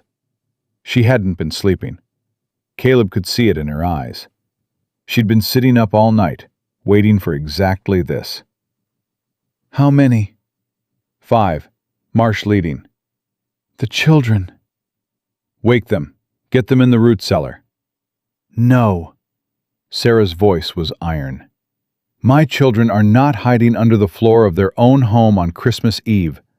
Not for Floyd Marsh, not for Harlan Briggs, not for anyone. Sarah, they've got guns. So do I. She turned into the cabin. Lucy, Jack, get your brother and sisters. Get dressed. Everybody in the main room. Now. Lucy appeared from the loft, already pulling a coat over her nightdress. She'd heard the horses too. How many, Mama? 5. Is Mr. McCord still here? I'm here. Caleb stepped inside. Lucy, get the little ones down. Quick and quiet. Lucy moved fast. Jack was already climbing down, knife in his belt, face white but jaw set. Clara came next, Pepper in her arms, eyes wide but not crying. Sam climbed down last, slow, careful, clutching the loft ladder with hands that trembled. Mama, Sam whispered. Is it the big man? The one who hurt Papa? Sarah knelt in front of her son, took his face in her hands. Listen to me, Samuel. Whatever happens, you stay behind me. You hear? Behind me. Yes, Mama. Rosie was crying in Lucy's arms, confused by the dark and the noise and the fear that filled the cabin like smoke. Lucy bounced her, whispered to her, held her close. Mrs. Calloway! Marsh's voice split the silence outside. Loud, confident, the voice of a man who'd never been told no by anyone who could back it up. "I know you're awake. We need to talk." Sarah looked at Caleb. In the lamplight, her face was hard as the frozen ground outside, but her eyes were different. Underneath the armor, underneath 2 years of fighting alone, there was fear. Real fear. The fear of a mother who knew what was at stake. "Stay behind me," she said to her children. "Mama, let me go out there." Jack stepped forward. "I'm the man of this house." "You're 11 years old, Jackson Calloway, and you're staying right here." "Papa would have gone out." "Papa did go out, and he didn't come back." Sarah's voice cracked like a rifle shot. Jack went still. The words hung in the air, heavy as stone. Sarah opened the front door, stepped onto the porch, rifle across her chest. Caleb followed, stood beside her. His Colt was holstered, but his hand rested on the grip. 5 riders sat their horses 30 yards out. Marsh dismounted, slow, theatrical, like he wanted everyone watching to see how unafraid he was. "Mornin', Mrs. Calloway. Merry Christmas Eve." "What do you want, Marsh?" "Judge Briggs sent me. He's worried about you and the children." This cold snap. A woman alone, 5 little ones. Marsh shook his head with practiced sympathy. "He wanted me to check on your welfare." "My welfare's fine." "That's so." Marsh's eyes moved to Caleb. His face changed. The fake sympathy vanished, replaced by something flat and calculating. "Who's this?" "None of your concern." "Everything on this road is my concern, ma'am. That's what the star means." He tapped his badge. "You got a man living on your property. Stranger. No papers, no references, no history anybody knows. That don't look good, Mrs. Calloway. Not for a woman in your position." "My position. Single mother, 5 children, failing ranch." Marsh counted them off on his fingers. "Judge Briggs has been real patient, real generous. But patience has limits, and his limit is Christmas. You got until tomorrow to accept his offer on the land. After that, he files the custody papers." Sarah didn't move, didn't flinch. "The land's not for sale. Then your children go to the court." "Over my dead body," Marsh smiled. The smile of a man who'd heard that phrase before and knew how easy dead bodies were to arrange. "Let's not talk about dead bodies, Mrs. Calloway. Let's talk about living children. 5 of them, all needing food, warmth, education, stability. Things you can't provide alone." "I provide just fine." "The court disagrees." Caleb stepped forward. "The court hasn't ruled yet. There's been no hearing, no testimony, no evidence presented. You're threatening a woman with legal action that doesn't exist." Marsh turned to him slow. "And you are?" "Caleb McCord." McCord. Marsh rolled the name around his mouth. "Don't know it. Don't care about it. You're nobody, mister. A drifter passing through. And whatever Mrs. Calloway's paying you for, comfort or otherwise, it won't change what happens tomorrow." Sarah's rifle came up, aimed at Marsh's chest. "You say one more word like that about me in front of my children, and I'll scatter your teeth across this yard." Marsh's men shifted on their horses, hands moving toward holsters. "Easy now." Marsh raised his palms. "No need for guns, ma'am. I'm just delivering a message. Tomorrow's Christmas. Judge Briggs will be at the courthouse at noon. He's prepared a custody order and a final offer on the land. You show up, sign the papers. This all goes away peaceful. You don't show up." He let the silence finish the sentence. "She'll be there." Every head turned. Caleb had spoken, but it wasn't the words that surprised Marsh. It was the tone. Flat, calm, certain. the tone of a man who'd made a decision and was done negotiating. "She'll be there," Caleb repeated, "and she'll have evidence, testimony, witnesses. She'll have everything she needs to show this territory what Judge Harlan Briggs really is." Marsh's smile died. For the first time, something flickered in his eyes. Not quite fear, but the cousin of fear. The recognition that something had changed, that this wasn't the same broken widow he'd been bullying for 2 years. Evidence of what? "You'll find out tomorrow." Marsh looked at Sarah, looked at Caleb, looked at the rifle and the Colt, and the 5 children standing in the doorway behind their mother. "Tomorrow at noon," Marsh said.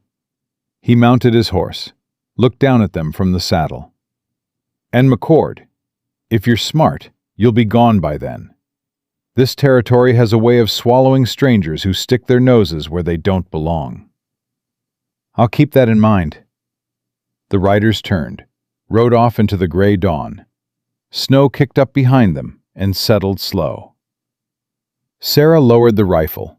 Her hands were shaking now, the adrenaline burning off, leaving behind the hollow feeling that comes after you face down a threat and survived, but know the real fight hasn't started.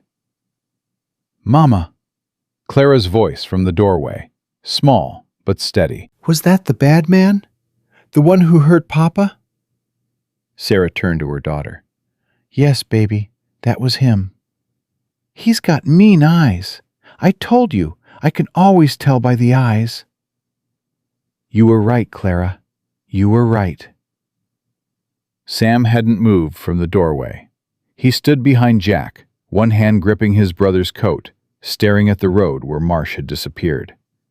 His whole body was rigid, shaking, not from cold. Caleb knelt in front of him. "Sam, look at me." Sam's eyes found Caleb's, brown and enormous, and filled with a terror that went all the way to the bottom. He came back, Sam whispered. The big man came back. And he left. He left because your mama stood on that porch with a rifle and told him to go. He left because he's scared, Sam. Scared of your mama. Scared of the truth. Scared of what happens tomorrow. What happens tomorrow? Tomorrow we fight, and we win. How do you know we'll win? Caleb put his hand on Sam's shoulder, felt the boy trembling beneath his fingers. Because your papa left us everything we need. Because people in this town are ready to stand up. And because I'm not leaving. Sam grabbed Caleb's hand, held on with both of his. Promise? I already promised you once, Sam. I don't break my promises. Not anymore. They spent the day preparing. Caleb rode to Hank Prescott's in daylight this time. Didn't care who saw. The time for hiding was over. Hank had the journal copies ready, every page duplicated in his careful blacksmith script. He'd also done something else. Talk to people, Hank said. After you left the other night, I couldn't sleep. So I walked, knocked on doors, told people what I knew, what I'd seen. Who'd you talk to? Henderson family. Their barn flooded last spring from the runoff. Lost 2 horses. Henderson said he'd been wanting to speak up for a year, but didn't have the nerve. Hank paused. Martha Ferguson. Her well went bad after Briggs clear-cut the ridge above her property. She's been hauling water from the creek for 6 months. And Tom Grady, his boy, worked a season at the timber camp. Came home with a crushed hand. Briggs paid him $10 and told him to keep quiet. Will they testify? Henderson will. Martha will. Grady's thinking on it. Hank straightened. And Doc Shaw sent word through his wife. He'll be at the courthouse tomorrow. Said he's done being afraid.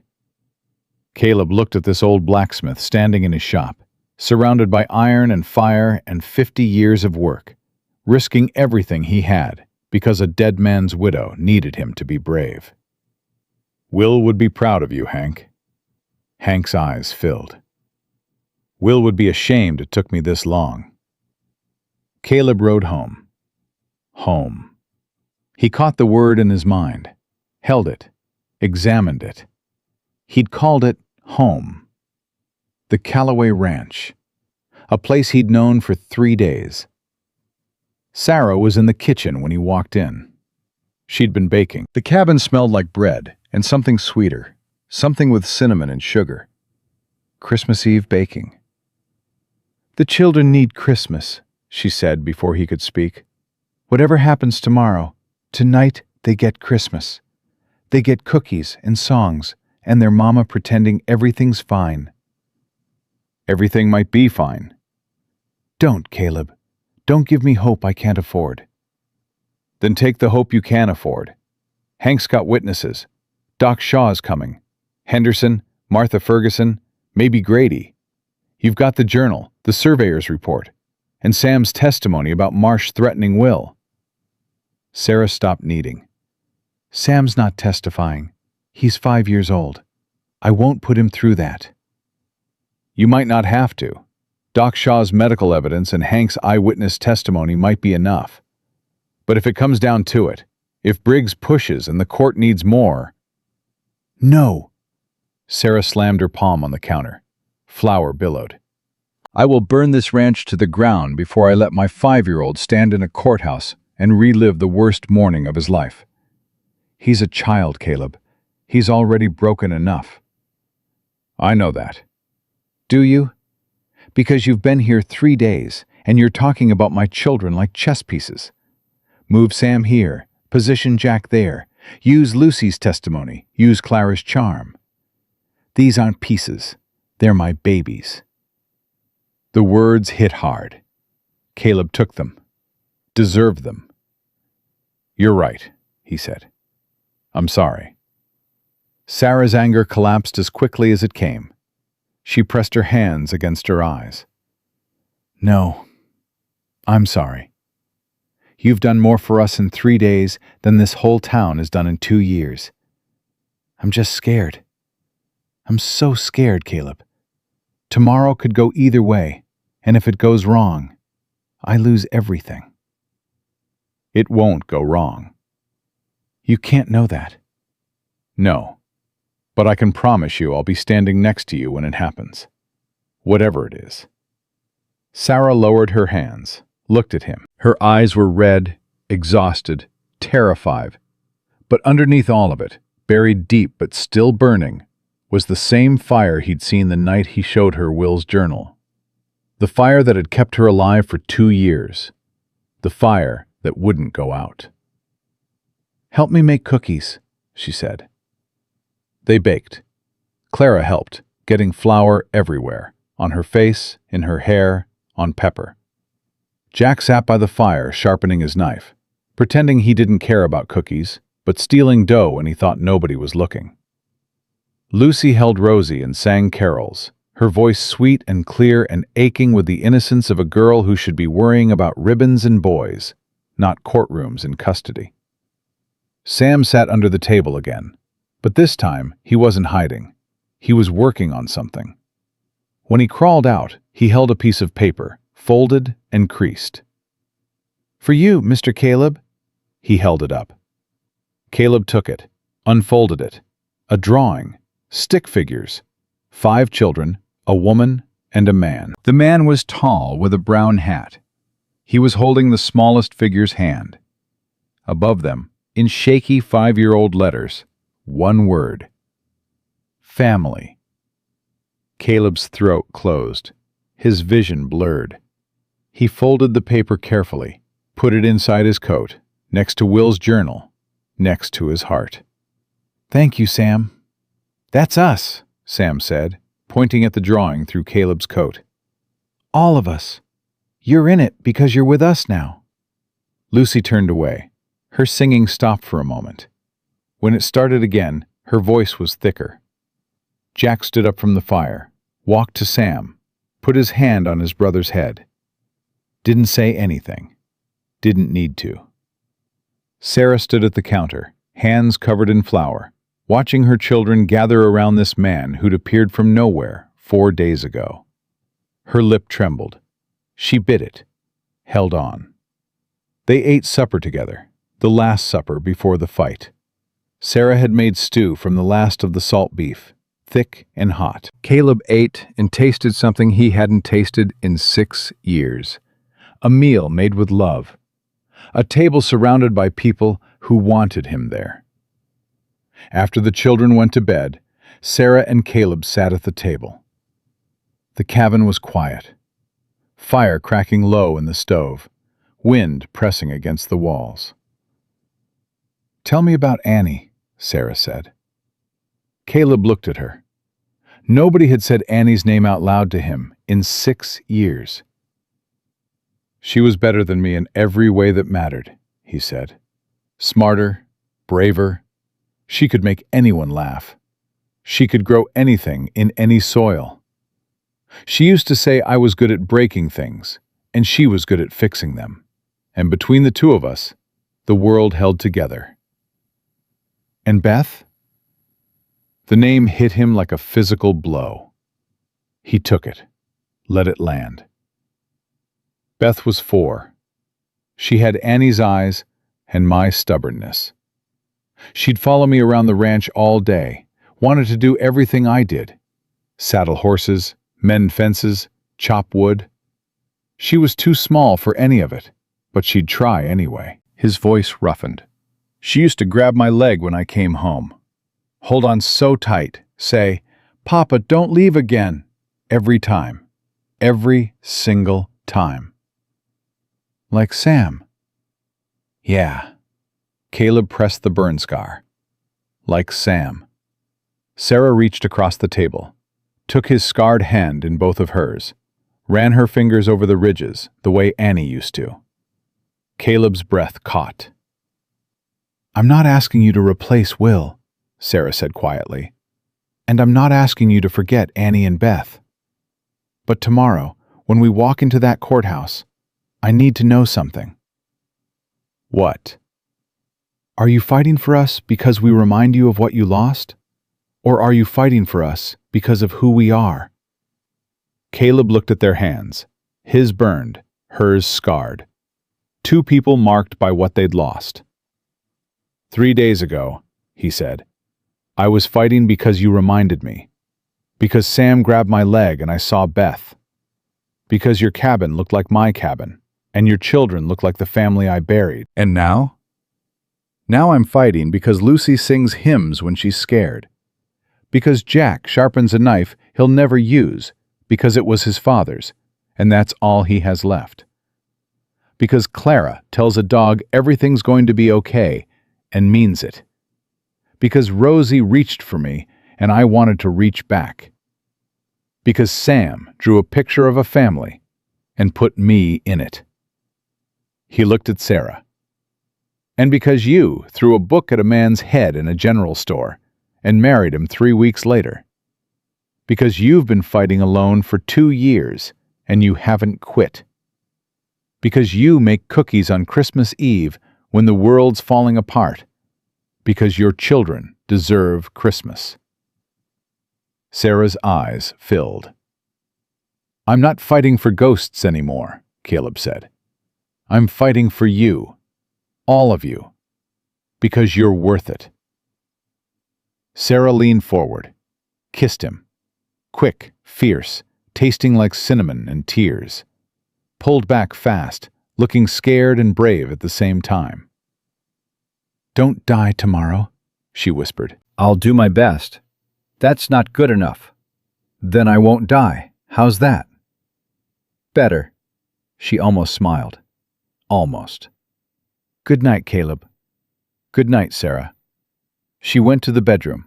Caleb heard her check each child, heard her whisper to Rosie, heard her pull blankets over Sam, heard her stop at Lucy's bed and say, "I love you, baby," and Lucy's sleepy answer, "I love you too, Mama." Caleb sat alone at the table. The fire burned low. Tomorrow was Christmas. Tomorrow, Briggs would come with lawyers and papers and the full power of a corrupt system built to crush women like Sarah and children like hers. And Caleb would be there, with a dead man's journal and a handful of witnesses and 5 bullets and a gun he prayed he wouldn't need. He reached inside his coat, pulled out Sam's drawing, unfolded it, looked at those stick figures standing together, the tall man in the brown hat holding the smallest one's hand, the word written above them in a 5-year-old's careful letters. Family. He folded it back up, put it against his chest, held it there. 6 years ago, he'd lost his family to fire. Tomorrow, he'd fight for a new one. And this time, God willing, this time he wouldn't be too late. He checked his gun, 5 rounds, cleaned each one, loaded them back, holstered the Colt. Then he went to the barn, lay in the hay, and for the first time in 6 years, Caleb McCord slept without dreaming of ashes. Christmas morning, Caleb dressed in the dark, his cleanest shirt, the one he'd torn strips from to bandage Sarah's head 4 days ago. What was left of it still looked decent enough for a courthouse. He strapped on the Colt, checked the 5 rounds, closed his eyes for one breath, opened them. He walked to the cabin. The door was already open. Sarah stood in the kitchen, dressed in a dark blue dress he hadn't seen before. Her hair was pulled back tight. Her jaw was set. She looked like a woman walking into battle, which is exactly what she was. "Mama's wearing her wedding dress," Clara announced from the table where she was eating porridge. "She only wears it for important things." "Hush, Clara. It's true. She wore it when Papa died, and she wore it when we buried him, and now she's wearing it to fight the bad man. I think that's brave." Sarah's hand paused on the coffee pot. She didn't look at Clara, didn't look at anyone. She just stood there for a second, holding the pot, breathing. "It's the nicest thing I own," she said quietly. "That's all." Lucy came down from the loft holding Rosie, both of them dressed. Rosie in a white gown that was too small and too thin for December, but clean. Lucy had tied a ribbon in the baby's hair. "She should look pretty for Christmas," Lucy said, "even if Christmas is a courthouse." Jack appeared last. He'd put on his father's coat. It was 3 sizes too big, hung past his hands, dragged on the floor. But he wore it like armor. Will Calloway's coat on Will Calloway's son, walking into the fight. Will Calloway didn't live to finish. "Take that off," Sarah said. "You'll trip." "No, ma'am." "Jack." "Papa would have worn it. I'm wearing it." Sarah opened her mouth, closed it. Her eyes shone. She turned away fast, poured coffee, set it on the table with a hand that shook just enough for Caleb to see. Sam was already at the door, boots on, standing straight. He looked up at Caleb with those brown eyes that had seen too much for 5 years. "I'm ready," Sam said. "Ready for what, buddy?" "To tell them about the big man, about what he did to Papa." The kitchen went silent. Sarah set the coffee pot down hard. "Sam, we talked about this. You're not testifying." "But Mama..." "No, absolutely not. He hurt Papa. I saw it. Nobody else saw it. If I don't tell, nobody knows." "I know, baby, and that's enough." "It ain't enough." Sam's voice was small but fierce. The fierceness of a boy who'd been silent for 2 years and was done being silent. "Papa always said the truth matters even when it's scary. He said that. I remember." Sarah knelt in front of her son, took his face in both hands. Her chin was trembling. "Your papa was right. The truth does matter. But you're 5 years old, Samuel, and I won't let you stand in front of the man who killed your father and relive the worst day of your life."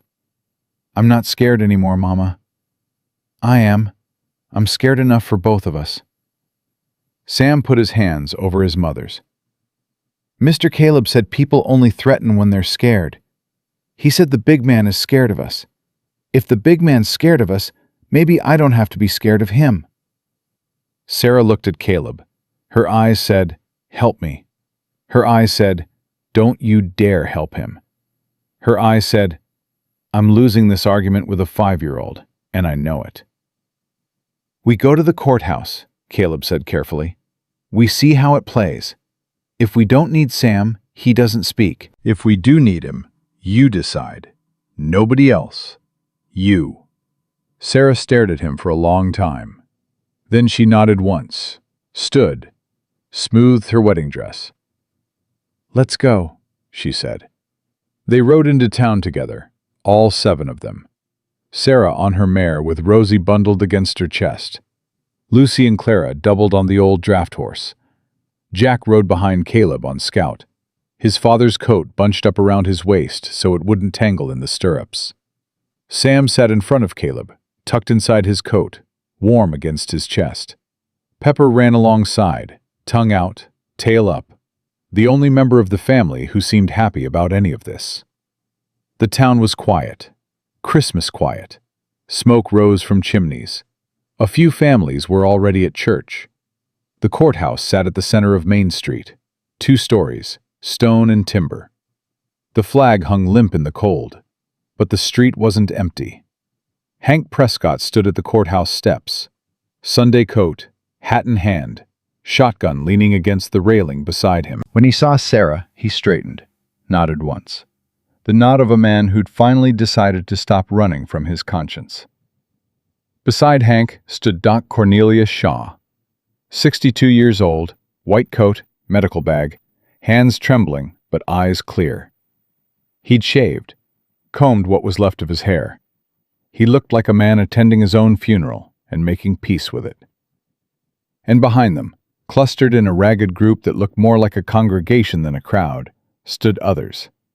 Henderson, the rancher, hat in his hands, wife beside him. Martha Ferguson, gray-haired, straight-backed, jaw set like granite. Tom Grady, one hand crushed and scarred, the other holding his hat. And Margaret Olson, who ran the general store, who'd sold Sarah supplies when nobody else would, standing at the edge of the group with her arms folded across her chest and her chin raised. Sarah reined up, stared at them. Her mouth opened. Nothing came out. Hank stepped forward. "We're here, Sarah. Should have been here 2 years ago. We're here now." Sarah pressed her hand to her mouth. Her shoulders shook once. She caught it, held it, swallowed it down. "Thank you," she managed. "Don't thank us. Thank that stubborn man behind you who knocked on doors and wouldn't take no for an answer." Hank looked at Caleb. "And thank Will. He started this fight. We're just finishing it." They went inside. The courtroom was packed. Half the town had come. Some to support Sarah, some to watch the spectacle. Most just to see what happened when a widow finally faced the man who'd been crushing her. Judge Harlan Briggs sat behind the bench. Silver hair, black robes, the careful posture of a man who controlled everything in his line of sight. But Caleb watched his eyes, watched them sweep the courtroom, count the faces, land on Hank and Shaw and Henderson, and register something that looked very much like surprise. Deputy Marsh stood by the wall, right hand bandaged from something Caleb didn't ask about. His eyes found Caleb's across the courtroom and held. Pure hatred. The kind of hatred that came from a man who was used to being feared and had just discovered he wasn't. Briggs's lawyer sat near the bench. Young, expensive clothes, stack of papers thick enough to choke a horse. He looked confident. Looked like a man who'd already won and was just here for the formalities. Briggs banged his gavel. "This hearing concerns the welfare of minor children of the Calloway household. Mrs. Calloway, you are present?" Sarah stood. "I am." "And you have no legal representation?" "I represent myself." Murmurs through the courtroom. The lawyer smirked. Briggs's eyebrows rose with practiced concern. Very well. Mr. Abernathy, present your case. The lawyer stood, cleared his throat, began reading from his papers in a voice smooth as river ice. Your Honor, the petitioner presents evidence that Mrs. Sarah Calloway is unable to provide adequate care for her 5 minor children. The ranch is in severe disrepair. The children have been observed inadequately clothed and malnourished. Furthermore, Mrs. Calloway has been harboring an unknown male vagrant on her property, creating a morally questionable environment. He turned a page. We request immediate placement of the children with court-appointed guardians, pending full investigation. We further request that Mrs. Calloway be evaluated for mental fitness, given her documented history of erratic accusations against respected members of this community. The courtroom buzzed. Sarah stood rigid, absorbing every word like bullets she'd been dodging for 2 years. Mrs. Calloway, Briggs said, how do you respond? Sarah stepped forward. Her hands were shaking. She pressed them flat against the table to stop the tremor. Your Honor, my ranch is struggling because my husband was murdered 2 years ago, and this town turned its back on me when I tried to find out why. The courtroom went dead silent.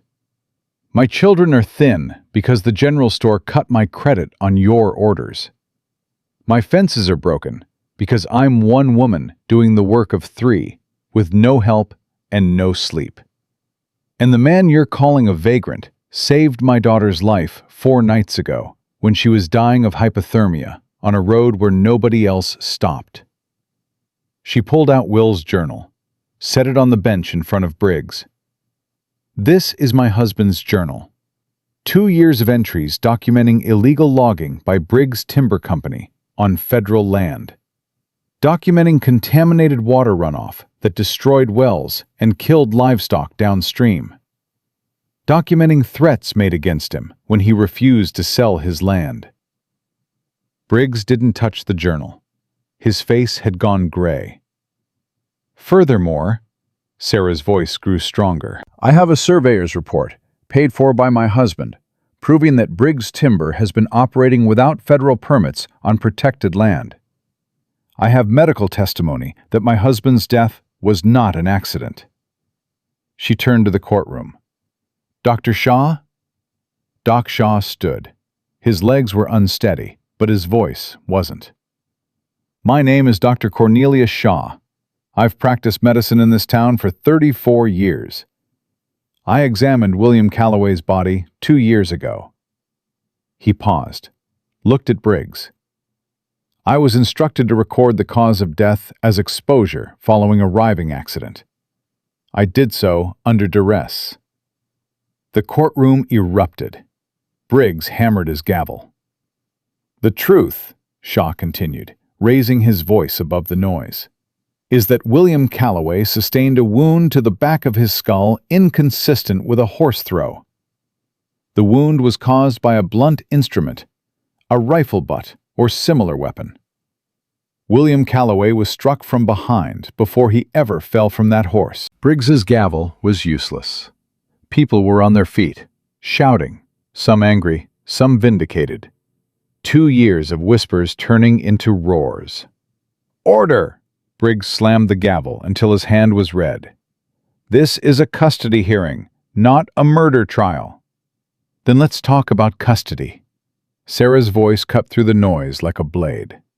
Let's talk about why you filed this petition 3 days after I refused your last offer on my land.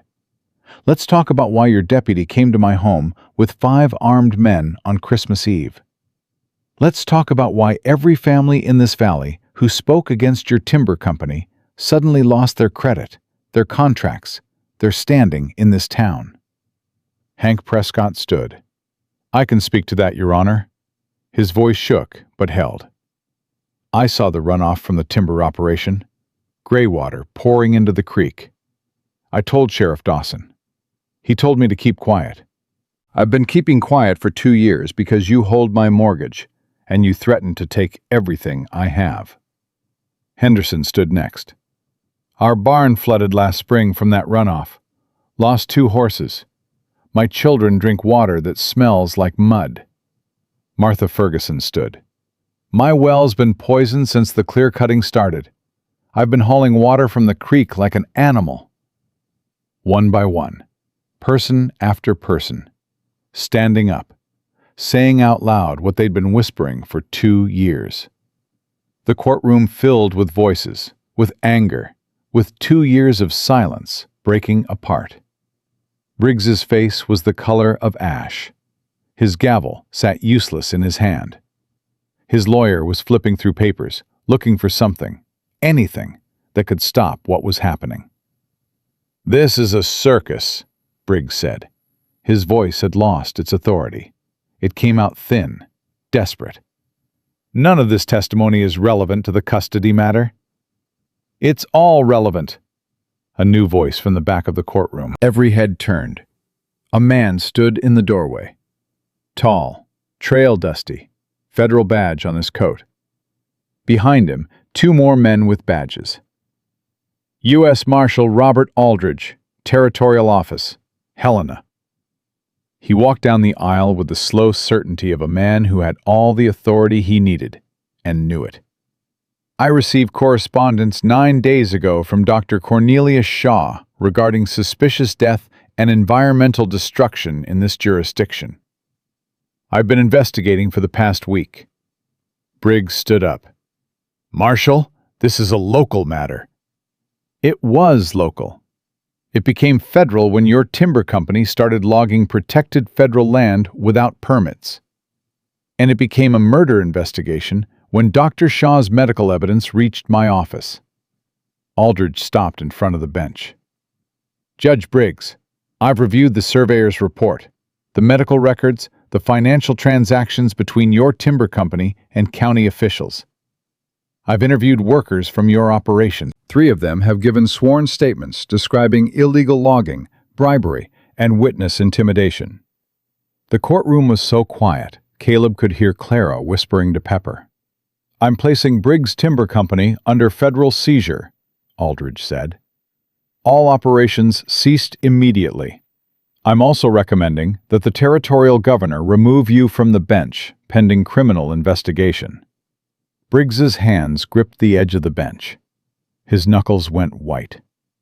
He looked around the courtroom at faces that had feared him yesterday, at people who'd been silent because he controlled their wages, their mortgages, their lives. At a town that was finally looking at him and seeing what Sarah Calloway had seen for 2 years. He looked at Sarah last. This woman in her wedding dress, standing straight, 5 children behind her, the journal of a dead husband in her hands, and the truth in her voice. "The custody petition is dismissed," Briggs said. The words came out hollow, empty, the sound of a man watching his empire collapse. Sarah's knees buckled. Caleb caught her, held her up. She grabbed the table with one hand and his arm with the other, and stayed standing through sheer will. "Mama?" Emma's voice. Not Emma. Lucy. Lucy's voice. "Mama, did we win?" Sarah turned to her children, all 5 of them.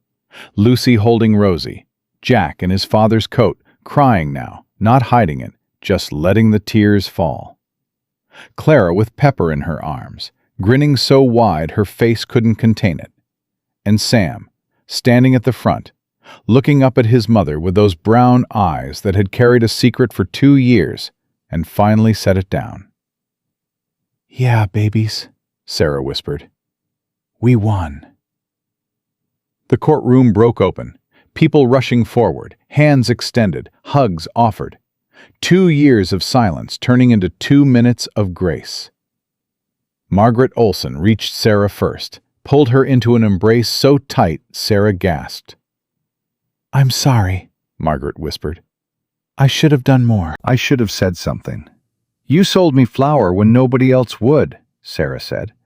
That was enough. That was everything. Hank Prescott was crying. Standing in the middle of the courtroom, 68 years old, arms like iron, weeping like a child.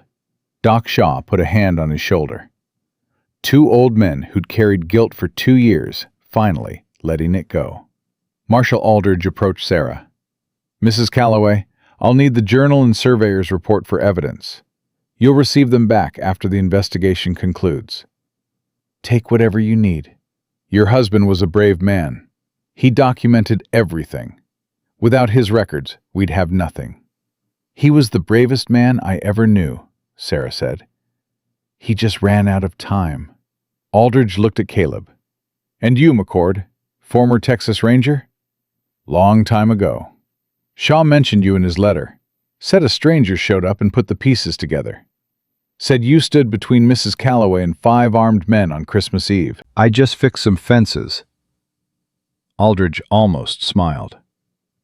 "If you ever want to wear a badge again, come to Helena. Territory needs men who fix things. I'm done with badges, but I appreciate it." Briggs left through his chambers. Marsh followed. Both men broken.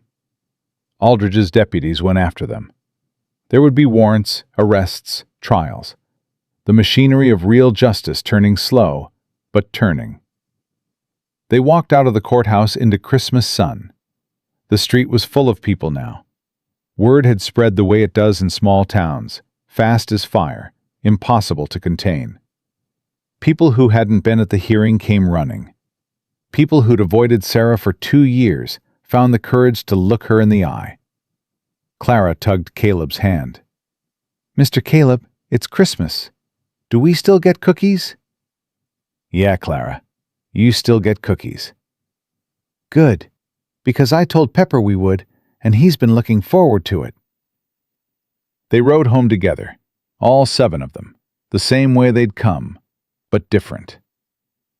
Lighter, like something that had been pressing down on all of them for years, had finally lifted just enough to breathe. The ranch looked the same, broken in places, patched in others. The barn Caleb had fixed, the fences he'd reset, the woodpile he'd built. Not perfect, not whole, but standing. Sarah dismounted, stood in the yard, looked at her home like she was seeing it for the first time. "Will built this," she said quietly. "Every board, every nail. He'd work all day and come in at sunset with sawdust in his hair and say, 'One more room for one more baby.' And I'd tell him 5 was plenty, and he'd say, 'One more wouldn't hurt.' And I'd throw something at his head." She laughed, the first real laugh Caleb had heard from her. It sounded like water running free after a long freeze. "He'd be proud of you," Caleb said. "He'd be proud of all of us." They had Christmas, real Christmas. Cookies from last night's baking, coffee with sugar, a luxury Sarah had been saving. Clara sang carols. Jack carved a wooden star with his father's knife and put it on the windowsill. Lucy told Rosie the Christmas story, making up half of it, but getting the important parts right.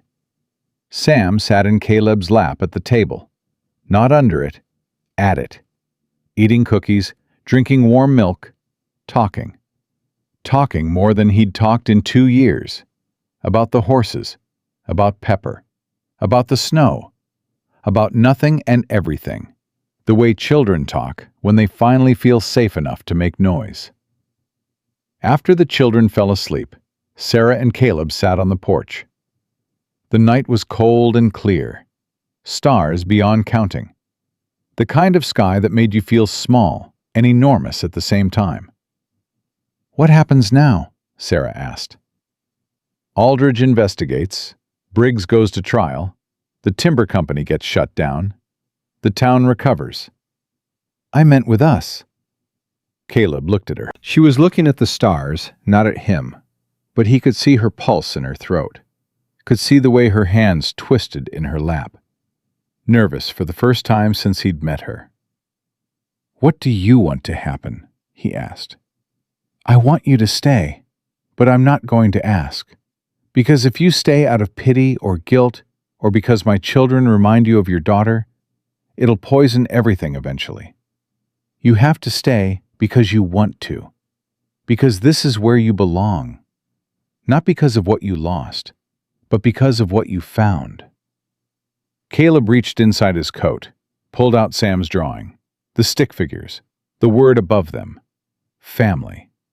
He unfolded it, set it on the railing between them. 4 days ago, I was a dead man riding a tired horse through the snow. No purpose, no direction, no reason to be alive except I was too stubborn to stop breathing. And now? Now your 8-year-old daughter told me I have kind eyes. And your 11-year-old son showed me where the good pine is. And your 13-year-old daughter sang hymns while she saved her baby sister's life. And your 3-year-old reached for me. And your 5-year-old grabbed my leg in the snow and called me back from the dead. He took her hand. And you pointed a rifle at me and told me to get out. And then you baked cookies in your wedding dress and kissed me in a barn and fought a judge on Christmas with nothing but your husband's journal and the truth. Sarah's eyes were bright. She didn't blink, didn't look away. I'm not staying because you remind me of Annie, Caleb said. Annie's gone. Beth's gone. I'll carry them forever, but I can carry them and still be here. I can love what I lost and still love what I found. Is that what this is? Sarah's voice was barely a whisper. Love? I don't know what else to call it. 4 days ago, I was a ghost. Now I'm sitting on a porch on Christmas night with a woman who threw a book at a man's head and 5 children who saved my life by needing me to save theirs. If that ain't love, I don't know what love is. Sarah leaned into him, put her head on his shoulder. He put his arm around her, held her there, felt her breathing slow, felt the tension she'd been carrying for 2 years finally start to release. Will would have liked you, she said. Will would have punched me for kissing his wife. Probably. Then he would have shook your hand and told you to take care of us. I intend to. I know. She lifted her head, looked at him. Caleb. Yeah? Merry Christmas. Merry Christmas, Sarah. She kissed him, slow this time, not quick and fierce like the barn. Slow and certain, and full of something that neither of them had expected to feel again. The kind of kiss that doesn't promise perfection, just promises showing up, day after day after day. When she went inside, Caleb sat alone on the porch. His hand found the burn scar one last time. He traced the ridges, the map of everything he'd lost. But then he reached into his coat and touched Sam's drawing, the map of everything he'd found. He left the scar alone after that. Spring came slow to Montana that year. The snow held on through February, through March, started melting in April, stubborn as the woman who owned the ranch it covered. But it melted. It always does. By May, the ranch looked different. New fence posts, straight and strong. Barn roof patched solid. Garden planted, first green shoots pushing through dark soil. A second cow in the pen, bought with money from the Territorial Compensation Fund that Marshall Aldridge had established for families damaged by Briggs timber. Hank Prescott came out every Saturday, taught Jack real blacksmithing. The boy's arms were filling out, his hands growing into the work, his face losing that desperate tightness that had lived there since his father died. He still carried Will's knife, but he didn't sharpen it every night anymore. Didn't need to. Doc Shaw checked on the family monthly. Rosie was growing fast, healthy, loud, fearless. She called Caleb K-Cub because she couldn't manage the L, and he answered to it every time. Lucy turned 14 in April. Sarah baked a cake. Clara decorated it with wildflowers. Jack carved a wooden horse for his sister, clumsy, but made with love.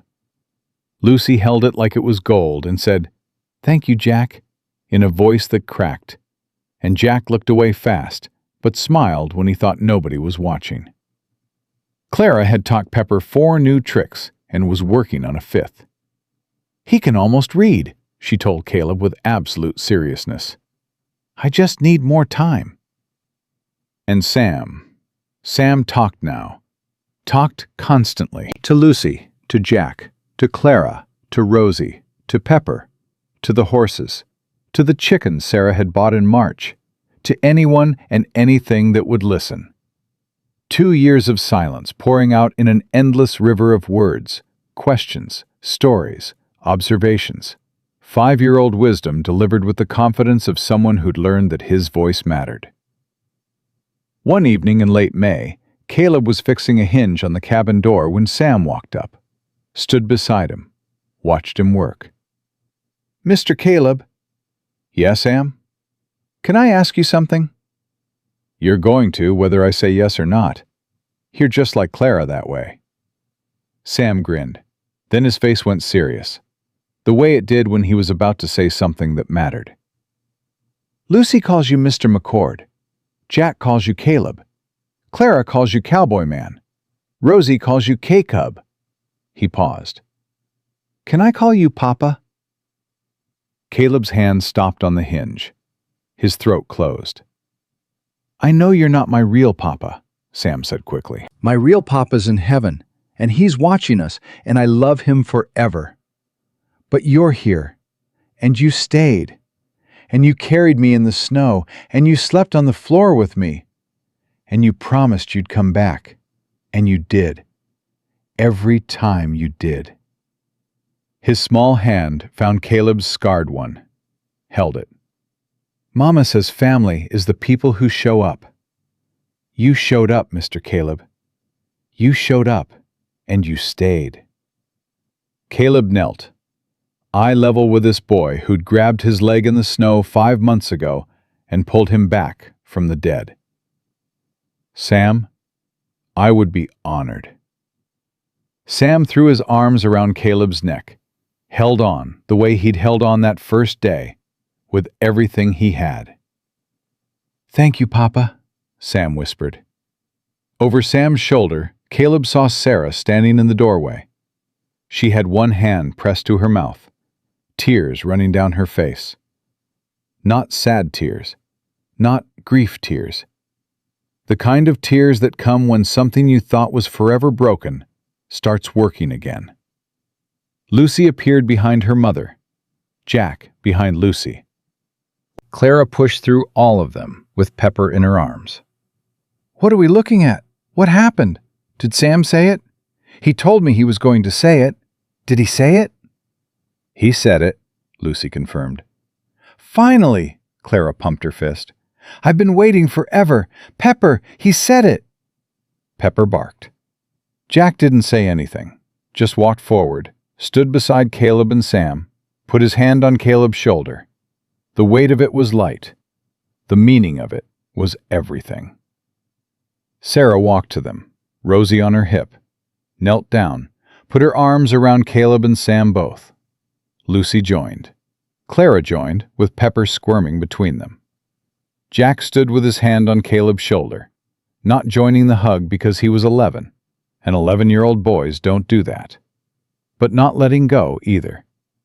7 people, 1 porch, 1 evening in May, the sky turning gold and pink behind the mountains, snow gone, flowers growing, everything that had been frozen starting to thaw. Caleb held on, eyes closed, feeling the weight of all of them against him. 5 children, 1 woman, 1 old dog. A family he hadn't been looking for, hadn't wanted, hadn't believed he deserved. A family that had found him anyway. That night, after the children were asleep, Caleb sat at the kitchen table. Will Calloway's chair. His chair now. Sarah was beside him, mending one of Jack's shirts, humming a carol Clara had taught her. He pulled the burn scar into the lamplight, looked at it. The ridges, the valleys, the map of everything he'd lost. Then he reached into his coat pocket and pulled out the wooden doll he'd been carving for Beth 6 years ago. the one he'd never finished. He'd carried it every day since the fire. Across territories, through winters, through 7 weeks of silence and 6 years of grief. He set it on the table, picked up Jack's carving knife, and for the first time in 6 years, he started carving again. "What's that?" Sarah asked softly. "Something I started a long time ago, For someone I loved very much. Are you finishing it?" Caleb carved one slow stroke. The wood curled away, clean and pale and new. "Yeah," he said. "I'm finishing it. For Rosie." Sarah set down the mending, put her hand on his arm. Didn't speak. Didn't need to. The lamp burned steady. The fire cracked low. Outside, the Montana night was wide and dark and full of stars. And Caleb McCord, who'd ridden into a snowstorm with 5 bullets and a dead heart, sat at a kitchen table, carving a wooden doll for a little girl who called him K-Cub, surrounded by a family he'd almost ridden past, in a home he'd almost never found. 6 years ago, he'd lost everything to fire. 5 months ago, a boy grabbed his leg in the snow. And now he was home, whole, found. Not because the grief was gone. It would never be gone.